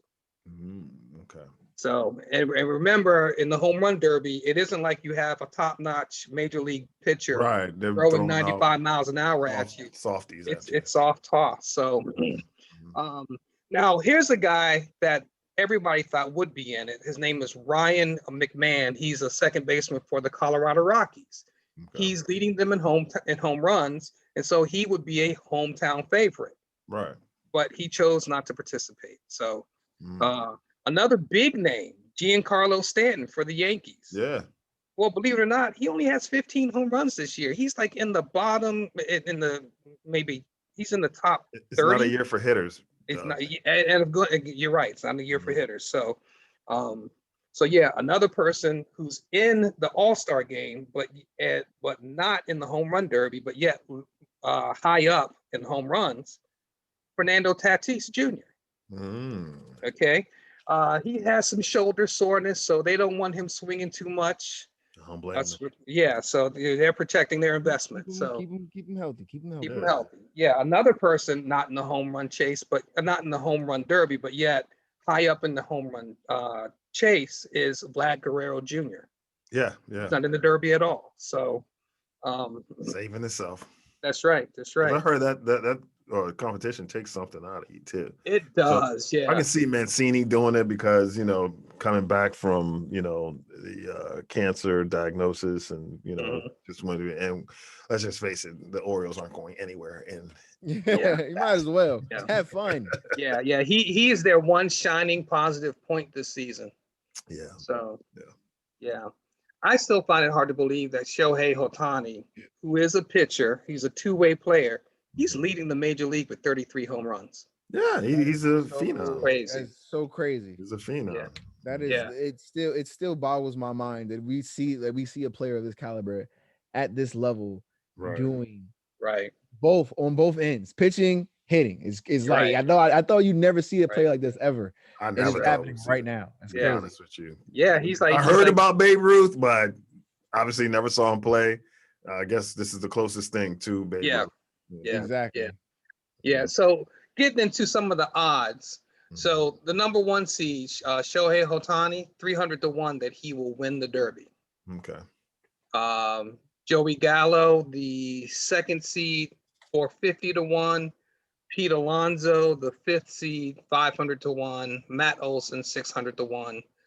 Salvador Perez, 800-1. Juan Soto, 800-1. Trevor Story, 800-1. And Trey Mancini, 1,200-1. Hey, the saying there's a chance. Yeah, he's saying there's a chance. That's right. So a little bit of history for you. A lot of different betting websites have put out over and under numbers for the total number of home runs hit in the home run derby. And right now the over and under is 205, basically. So 2015 in the home run derby, 159 home runs were hit. 2016, 203 home runs were hit in the derby. 2017, it dipped a little bit, 191, and then it took off in 18 and 19. 18, 221 home runs. Okay. And then the most ever in 2019, 311 home runs were hit in the derby. And that was capped off by a home run battle because there was a tie between Vlad Guerrero and Jock Pederson, and between those two, they hit 79 home runs, had that 311. So yeah, man, it's going to be interesting to see how it goes. I see why Guerrero took this one out. He's like, I know what it feels like. Coming back. He was probably, I'm sure he was taxed after that, man. Yeah. I mean, that is a taxing thing. All that swinging. Yeah. If you get to a tiebreaker, then it's even more. So, yeah. So that is Dubs, Doubles, and Double Plays. Yes, sir. Hey, batter. Swing batter. All right, y'all. We're gonna bring some old thing back. Yes, we did. And I know y'all heard this not through the grapevine, straight from the horse's mouth. Rachel Nichols had a technical malfunction. You know how that goes, Chris B. In our field. And now her kitty is out of her privileged Birkin bag. Yes, it is. And it sounds something like this, y'all. I don't know if y'all heard it, but I'm going to play it. I definitely heard it. Yeah. Go ahead. They said to me, hey, instead of posting the NBA Finals, why don't you do Doris' son reported out the NBA Finals? Because guess what that would go away for? You can't really hear him, but you can hear her. So I have declined. I don't know what their next move is, but they are feeling pressure because of all of that. And I'm trying to figure out like how to just, my thing is like, I was reading her all the success in the world. She covers football, she covers basketball. Would you need to give her more things to do because you're feeling pressure about your like crappy long-time record on diversity, which by the way I myself know personally from the female side of it. Like, go for it. Just, find it somewhere else. Like, you're not going to find it with me. That should be a consideration. There's just one seat at the table for any minority of whichever version of this week we're trying to please. If you think about it, this is precisely about the pressure out of her.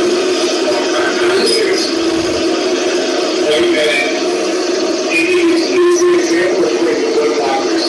We're doing it. You don't get to have exactly what you do. Get a prominent spot and feel like I'm doing all work and done. You're not. And you certainly don't make a say, okay, we have a life to live. We have a program. We're doing a critical speed.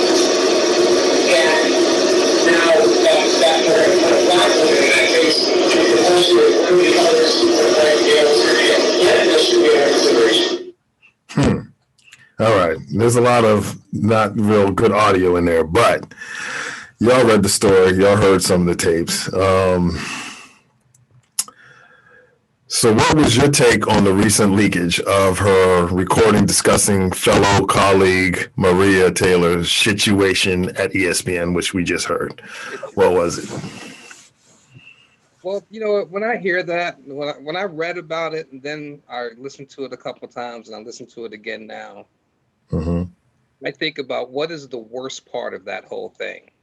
And as much as I love Maria Taylor, she is nice. Yeah. And she's smart, and she's a damn good reporter. Still Uncle P. Right. The worst part of that tape is not what was said about her. The worst part is the fact that that was a one-on-one private conversation between two individuals, and it was recorded by one and not known that and the other one didn't know it was being recorded. And then that one same person actually leaked that to the media. And so that's alarming to me.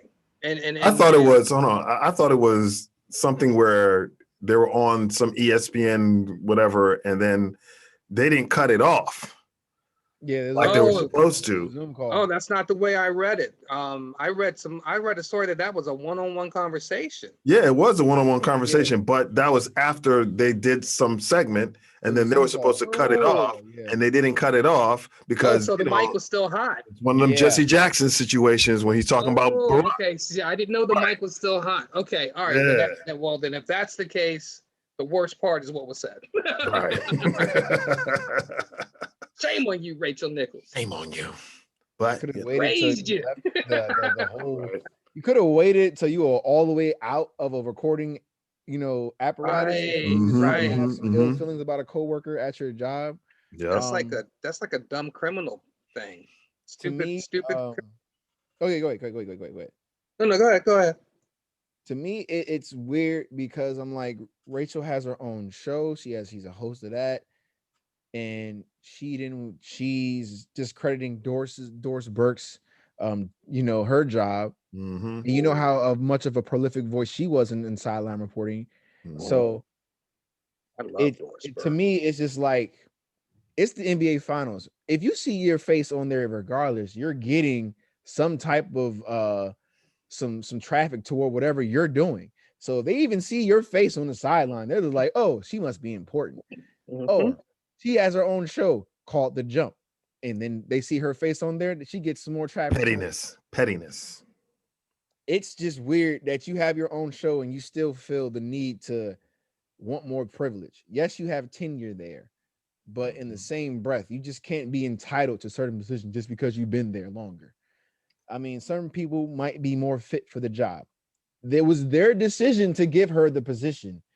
You don't have full discretion. So you can't feel a type of way about it because you don't have the means to get that position or give that position. So it's just speaking from a place of privilege on her end.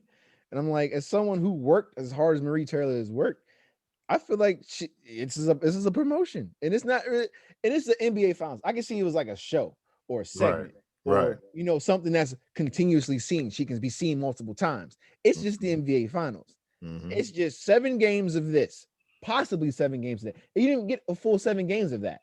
Something tells me this wasn't her first time. Probably happened when she that's probably how she gets rid of them. Carrie Champion or whoever else is like, throw Jamel underneath the bus. I can't wait to see what Carrie Champion and Jamel Hill have to say about this on their podcast. They already chimed in, and maybe next week I'll play that. But Woj also chimed in too and said Nichols wasn't much of a team player, and it's funny because Woj is still using like basketball idioms during a discussion like that. But listen to this though. This is her apology. So the first thing they teach you in journalism school is don't be the story. And I don't plan to break that rule today or distract from a fantastic finals. But I also don't want to let this moment pass without saying how much I respect, how much I value our colleagues here at ESPN, how deeply, deeply sorry I am for disappointing those I hurt, particularly Maria Taylor, and how grateful I am to be part of this outstanding team. Do y'all buy it? It did not seem genuine at all. It just seemed to save face. That's what I was seeing. I'm like, you can say whatever, but it just and I also seemed rehearsed. Like she just ran through it. Yeah, that was it. Very rehearsed. Sitting beside 2 other brothers, I believe, who aren't going to really say anything negative. Exactly. They want to keep their jobs. So I think we all just chime in and say it together. You about to lose your job. so far, they must be doing a hell of a PR job or whatever, because she hasn't gone anywhere yet. But wait until the finals are over. I'll say she's sorry because she got caught. Like I said, but what bothers me more, just as much, but no one is mentioning, is that her partner in Chime, in Mode, Adam Mendelson, who works with LeBron, was complicit in this. While they were speaking in their coded dialect with giggles and shit, I heard something in between there where it's just like, this is what they do. So you're working with a black man, who's using your advice for different things, and this is how you're coming off, because he didn't know either that they were still being recorded. And it's kind of, I guess he was further away from the microphone. Otherwise, we probably would have been able to pick up a little bit more. Yeah. So no one's talking about it, but this dude, shame on you, for saying what you said and egging her along, because I believe that she would have cut it short if not for that. So, anyway. Now, for all we know, this could have been the mastermind. Maybe LeBron's behind this. Maybe LeBron wanted to get rid of Rachel. LeBron trying to get his girl Maria Taylor more money. Ways. I heard she turned down $5 million. Yeah, she did. Why would she turn down $5 million though? I mean, because Stevie A is getting 9 or 10 or whatever. Yeah, and I think there's something recent that I think it's one of those Dave Chappelle things where they're offering you this great offer, but behind that offer is you got to do this and this and this and this and this and this, and she's not ready. She's not wanting to. Got you. All right, well, we're moving past that. We're on to win, loss, or pause. This week, Sha'Carri Richardson's Olympic suspension before her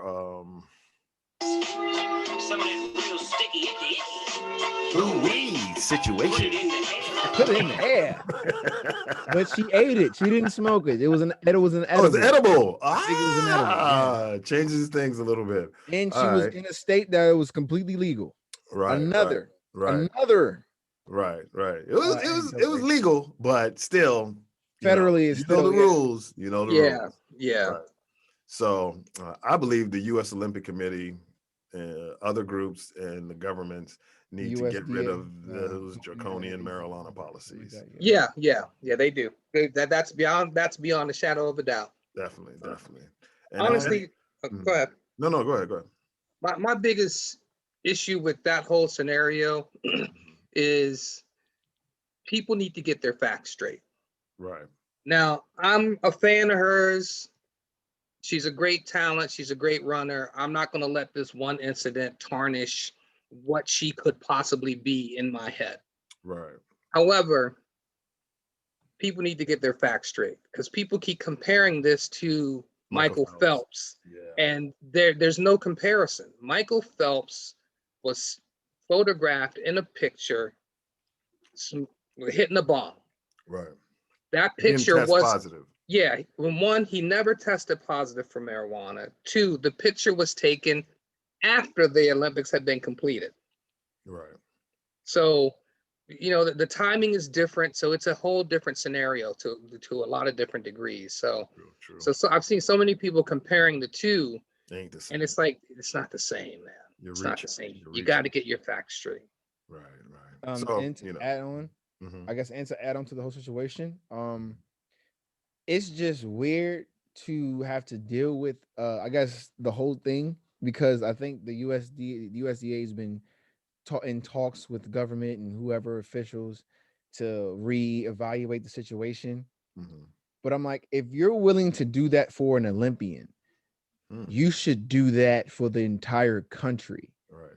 If you're willing to, you know, bend the rules just because, you know, her situation, don't get me wrong, it's not like, you know what I'm saying that she should get the pass and the third, but if you're going to give her that pass, you need to get the pass to the rest of the working class and the public, because just because she's an athlete, and yes, you know, a lot of things are on the line. Yeah. If you're doing something for them, hey, you know, we're going to give you that pass. If you're not doing anything, look. Yeah. Can y'all lock them up?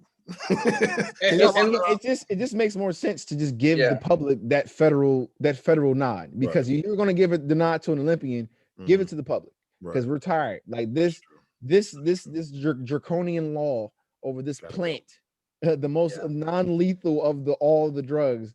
But yeah, the Budweiser, all these alcohols are, you know, NFL or whatever are sponsoring all these events. Yeah, and let's be honest, all three of us know from personal experience, it's not a performance enhancer. It is not. It is not. If anything, it's gonna slow you down. It ain't gonna enhance anything. And she still cooked. She still cooked them. Crazy. Like, come on. That's right. I can see if she didn't do good, but she was at the number one. Like, come on. She was head to head with the young lady from Jamaica. It was them two that was going to be in the headlines of the races when the Olympics started. That's what everybody was going to be talking about. And now when that came up, you know. Yeah, and now they talked about her doing the fourth leg of the relay, and then they decided not to even have her do that. Well, because she didn't show contrition, she wasn't contrite. They just figured that, oh, so it's like that. Oh, you talking about your haters and all that? Okay, well, we'll just have this one out. Yeah. I think if anything, I'm gonna keep it 100. They need to ban fake hair, eyelashes, nails, butts, basically everything fake around the world. Get a grip, fam. And just imagine how much time she could knock off her times if she got rid of that cicada eyelashes that she has, the horse hair, and the Freddy Krueger nails. It's unbelievable. She needs to go clean. I love you, girl, but I'd rather see you natural. You know what I'm saying? Ain't nothing wrong with being natural, but you know, it's the whole FloJo thing. I got it. It's the comparisons. All right, y'all. Moving on from that. Kicking it. Soccer, football, however you want to call it. Football. The Euro Cup, Copa America, and the U.S. men's national team in the Gold Cup.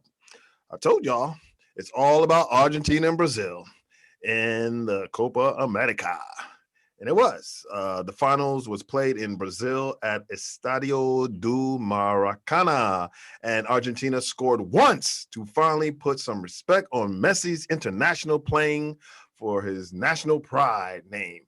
Di Maria, who a teammate of Neymar, my boy. Sorry, Neymar. You got enough championships though. Teammate of Neymar with PSG, Paris Saint-Germain in the French league, Division 1 league, scored the lone goal to win the Copa America 1-0. Also in the Euro Cup, Italy outshot Spain in a shootout 4-2 with Alvaro Morata's penalty kick being blocked. This only after scoring earlier in regulation. Sorry, Mr. Morata.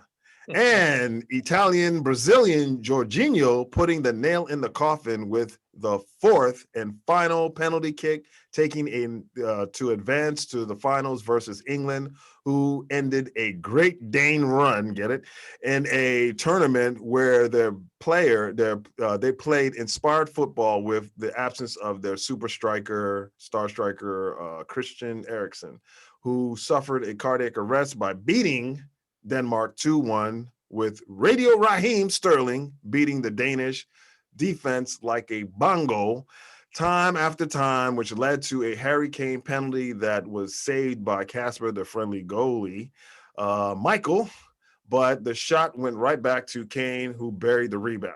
All right, setting it up for the finale. This to go along with an earlier Danish own goal to even the match at 1-1. In the match that England dominated in every facet except for the scoreboard, with the time of possession being 58%, do your math, 42% for the Danes. They had 21 shots with 10 on goal to the Danes' 6 shots and 3. The winner of the European Cup is Italy, who won in a closely played match decided once again by a penalty kick shootout, 3-2. I've never seen so many penalty shootouts. This like people, Yeah, I practice penalty kick. Yeah, Yeah, I it's mean, definitely you a gotta definitely know what you're new doing. thing. Very unprecedented. Yeah, and this one, it didn't look good for England. They were tied 1-1 during regulation and extra time. England scored first, I think, in the 3rd minute, real quick in the beginning of the game. And then Italy scored in the second half, I think, like in the 65th minute or something. This was their 2nd Euro championship, Italy, and now are undefeated in 34 straight matches, I believe. And as sore losers, many British fans verbally showed who they are and were by being racist towards the black players. Sancho, Sanka, and Rashford all missed penalty kicks in the shootout. And what did they... Shut up. And what do they have in common? They are all of African descent.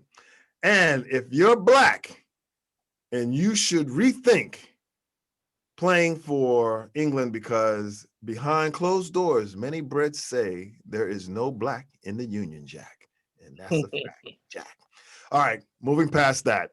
The CONCACAF Gold Cup should end up with the usual suspects, USA versus Mexico. Mexico handled Trinidad and Tobago to advance, and the U.S. defeated the Haitian team 1-0 that was playing with uncertainty due to the recent assassination of the president of Haiti, Jovenel Moïse, a few days ago in an ambush at his residence by English and Spanish-speaking mercenaries, while also injuring his wife, the First Lady. And I think most of these guys were from Colombia. There was a Florida resident got arrested in connection with it. Yeah, Shano or something like that. Yeah, the doctor dude. Yeah. They're digging, they're finding things, but I wonder who put them up to this. We don't know yet, but we will soon find out. So that's what I have for soccer, or football, as you want to call it. All right, now we're moving on to, guess what, y'all? That's right, we're on. Oh, yeah, this is a saucy one this time. All right, y'all, rapid fire. Djokovic or Federer? Federer, every day, all day. Federer, okay. Who you got, B? I go Federer. Federer? Well, it's not a clean sweep, because I got Djokovic because he's younger and he loves rap music. You know, they're both at 20, right? Right. 20 titles, and Yeah. you know, and Nadal. Nadal's there too. Nadal's at 19 or 20. Yeah, 20. I think he is at 20. Mhm. Well, I guess Nadal has a shot. Well, he's injured. He'll be playing in the DC tournament that we used to do the AV for every year. Oh, really? Yeah. He's coming Nice. near this time, coming off an injury, so he wants to get some extra, I guess smacks in or whatever. All right. Suns or Bucks? Suns. Suns still? Okay. I feel Bucks, man. You feeling the Bucks? Okay. Breaking rank. Hey, you can change your mind at any time. You have that ability. Wager. I'm going. Wager what? What we wagering? You live in Pittsburgh. How am I get it to you? I don't think he's going that far. Suns, I have over the Bucks. This series will go how many games though? Do y'all think it'll go 6 or 7 or less? 6. Okay. What do you say, B? If the Bucks win, it'll be in 6. In 6 games. That means they got to win 4 straight. Okay. Uncle Petros Damas, which is more. Prediction is the series will be over in 7. And you already know it's the Suns. Now that the Tampa Bay Lightning of the NHL have won back-to-back titles, which other professional teams in Tampa Bay have a better chance of doing the same? The Devil Rays or the Buccaneers?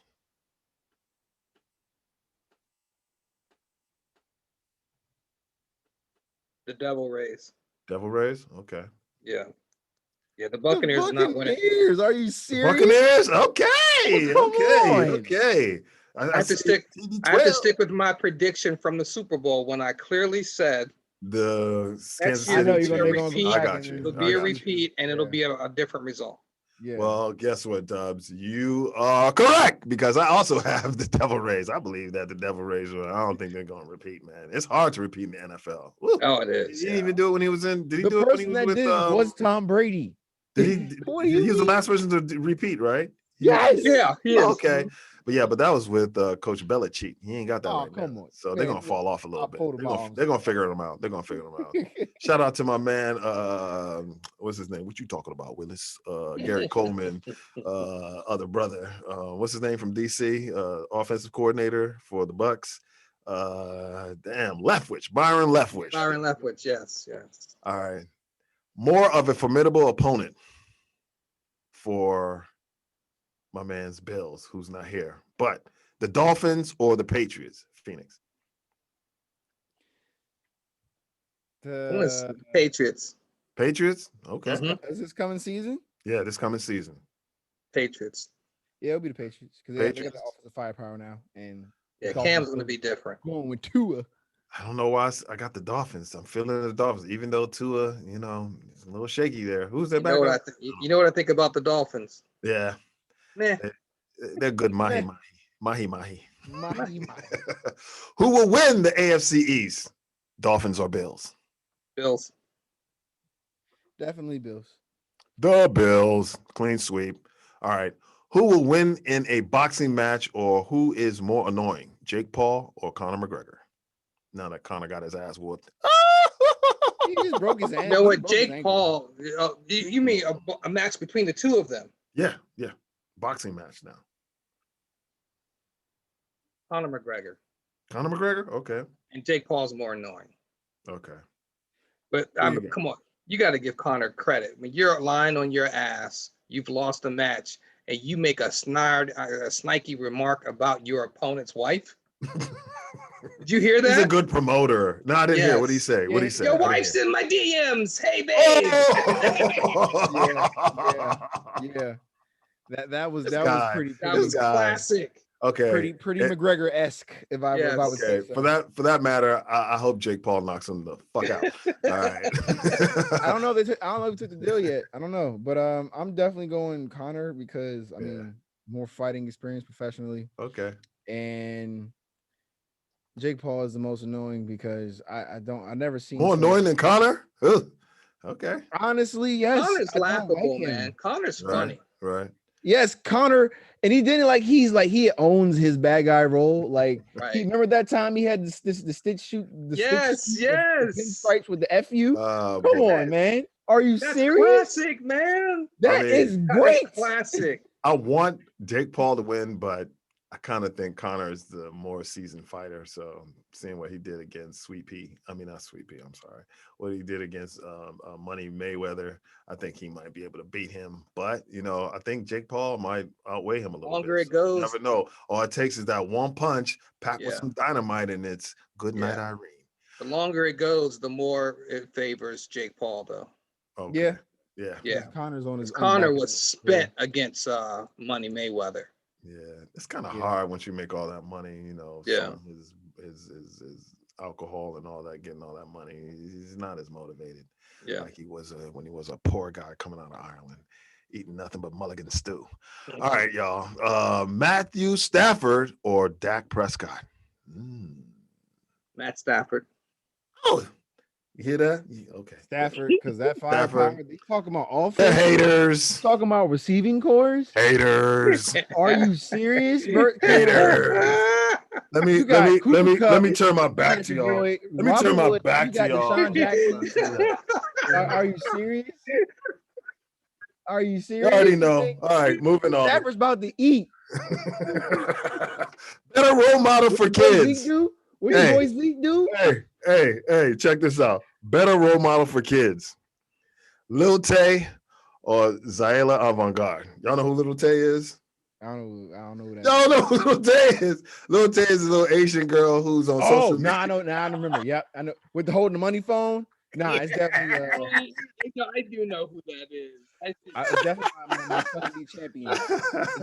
Oh my goodness. Yo, that little girl is something else, man. She has a lot of followers, but not saying that you have a lot of followers means that you're a role model. So I'm going my spelling bee champion. Spelling bee champion.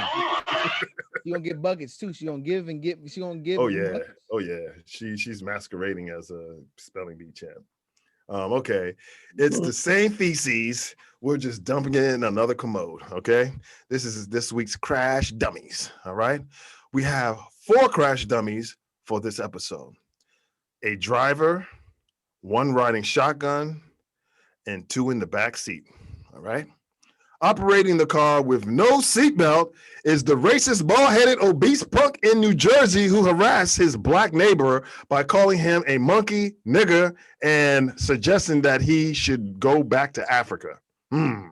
Riding shotgun with no seatbelt on and looking in the side mirror for Maria Taylor, who is closer to peers. Rachel fake-ass Nichols. Yeah, we got you, Rachel. And in the back seat, not wearing her seatbelt while sparking up. Apparently she wasn't sparking up, but she was eating some edibles. Sha'Carri Richardson, because I believe her blonde weave has made you a bit ditzy. I watched and listened to her interview on Good Morning America, and she seems to be a little misguided. But I blame that on today's culture and the fascination with fame. She is extremely talented, but she needs to focus on the task at hand and not the fans on hand. And as she puts it, the haters. This chica needs counseling and some good mentoring. That's all she needs to get back on track, pun intended. All right. Plus a serial killer they picked up from the side of off the road, a winding road at that, the honorary crash dummies, the British fans, obviously not wearing a seatbelt with its head stuck out of the window like a dog. My country, 'tis a fee, the land of dumbass fans, you see, for showing their true colors of racism by verbally abusing their black players for missing penalties. It's a game, y'all. Apparently, the pandemic has no borders or boundaries. Yes, indeed. Travels across waters. No, your boy, your driver got arrested too. Oh yeah, he should. He should. He was, and it's funny. When they arrested him, they had like a little team of cops to keep the crowd off of him, but it was a mob outside. Mayhem. I saw that. They were throwing everything. I didn't know they had Black Lives Matter flag. They were right up. I thought they were just bringing him in so he doesn't get hurt, because I saw someone throw something through his front window. Oh yeah, he was getting the brunt of all of that. I'm not encouraging violence like that. Violence begets violence. But I mean, just say what you got to say, but don't damage the man's property. That's what I'm saying. All right, y'all. I know I'm probably gonna get some hate mail for that. Jokes of the episode. Even though I love watching the sport, I could never ever date a tennis player. And you ask me why, Uncle Pete? because love means nothing to them. I'll be at the Laughing Lounge all summer, so you can come and check me out. That's a good one. That's a good one. Okay, so there's this brother who just arrived at Harvard University's campus, and he was looking for the library. So he ran into an older gentleman who just happened to be a professor there, and he asked him, "Where is the library at?" And the professor responded, "We don't end questions here at Harvard with propositions." So the young brother responded, "Okay, where's the library at, motherfucker?"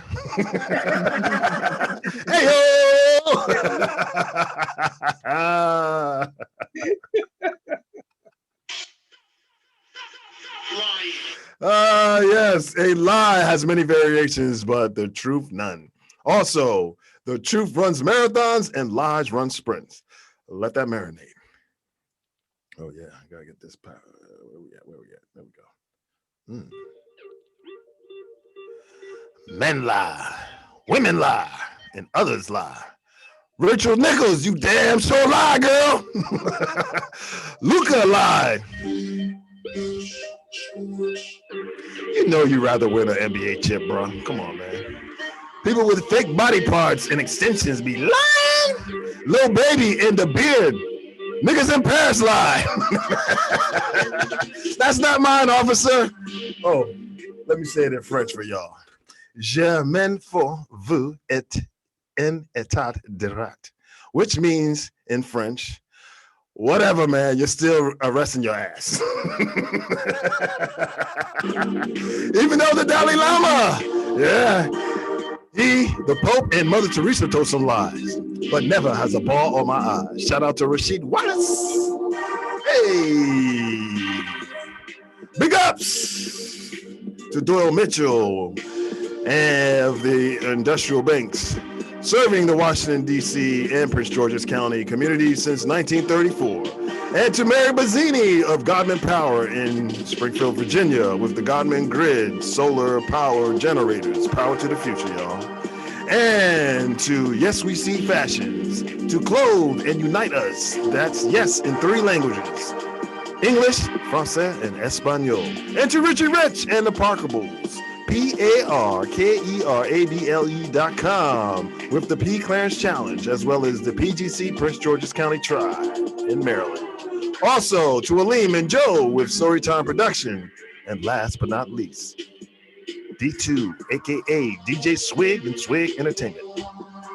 And like James Harden, bad hamstring after being frisked in Paris for suspicion of possessing some sticky icky, because he wasn't balling so hard in the NBA Finals. And like Conor McGregor's time left in the octagon, and Devin Booker in the 4th quarter of Game 3.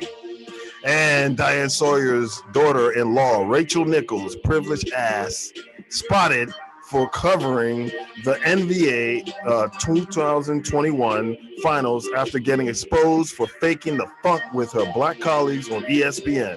And after Zyla Avant-Garde spelled Mariah to, not Mariah Carey, to become the first African-American spelling bee champion. We out! But before that, y'all know that, man, even my smartphone can't spell Murray because it keeps placing that little red line under that word. Shout out to Zyla and her family. Young girls, this is your role model. We salute you. Il Champs-Élysées in the Champs-Élysées on 3. 1, 2, 3. Champs-Élysées. Yeah, y'all. We got to end it on this note. Where is it at? Where is it at? Where is it at? Don't tell me I can't find it. Oh. Damn.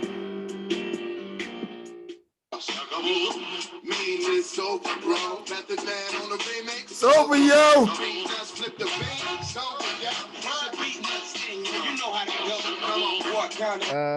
Yeah. Deuces. You know they have the there's 5 current name possibilities for the professional football team. Monarchs, Presidents, Red Wolves, Commanders, and Renegades. I think 3 of those are like political-esque. Washington Renegades. That kind of has a ring to it. No, it that. You don't doesn't. like that, Dubs? No, it doesn't. You No, don't like it? there was a Renegades? renegade. There was a Renegades team in the what was that defunct football? The USFL. Oh yeah. Oh, what yeah, what yeah, what what team were they? I mean, what city did they represent? I can't remember what city, but there was a Renegades team. Say hello to your new Washington Presidents. Damn. It's gonna be corny. Damn. It'll be very corny. All right, hold on. What does renegade mean? Renegade, a person who deserts and betrays an organization, country, or set of principles. I think we got to scratch that. Yeah. Never mind. All right, Dubs. Once again, the voice of reason. Vor. All right, y'all. It's been a great show. I hope that many of y'all out there are tuning in. We'll have more to come in the very near future. But for now, peace. Deuces. Peace.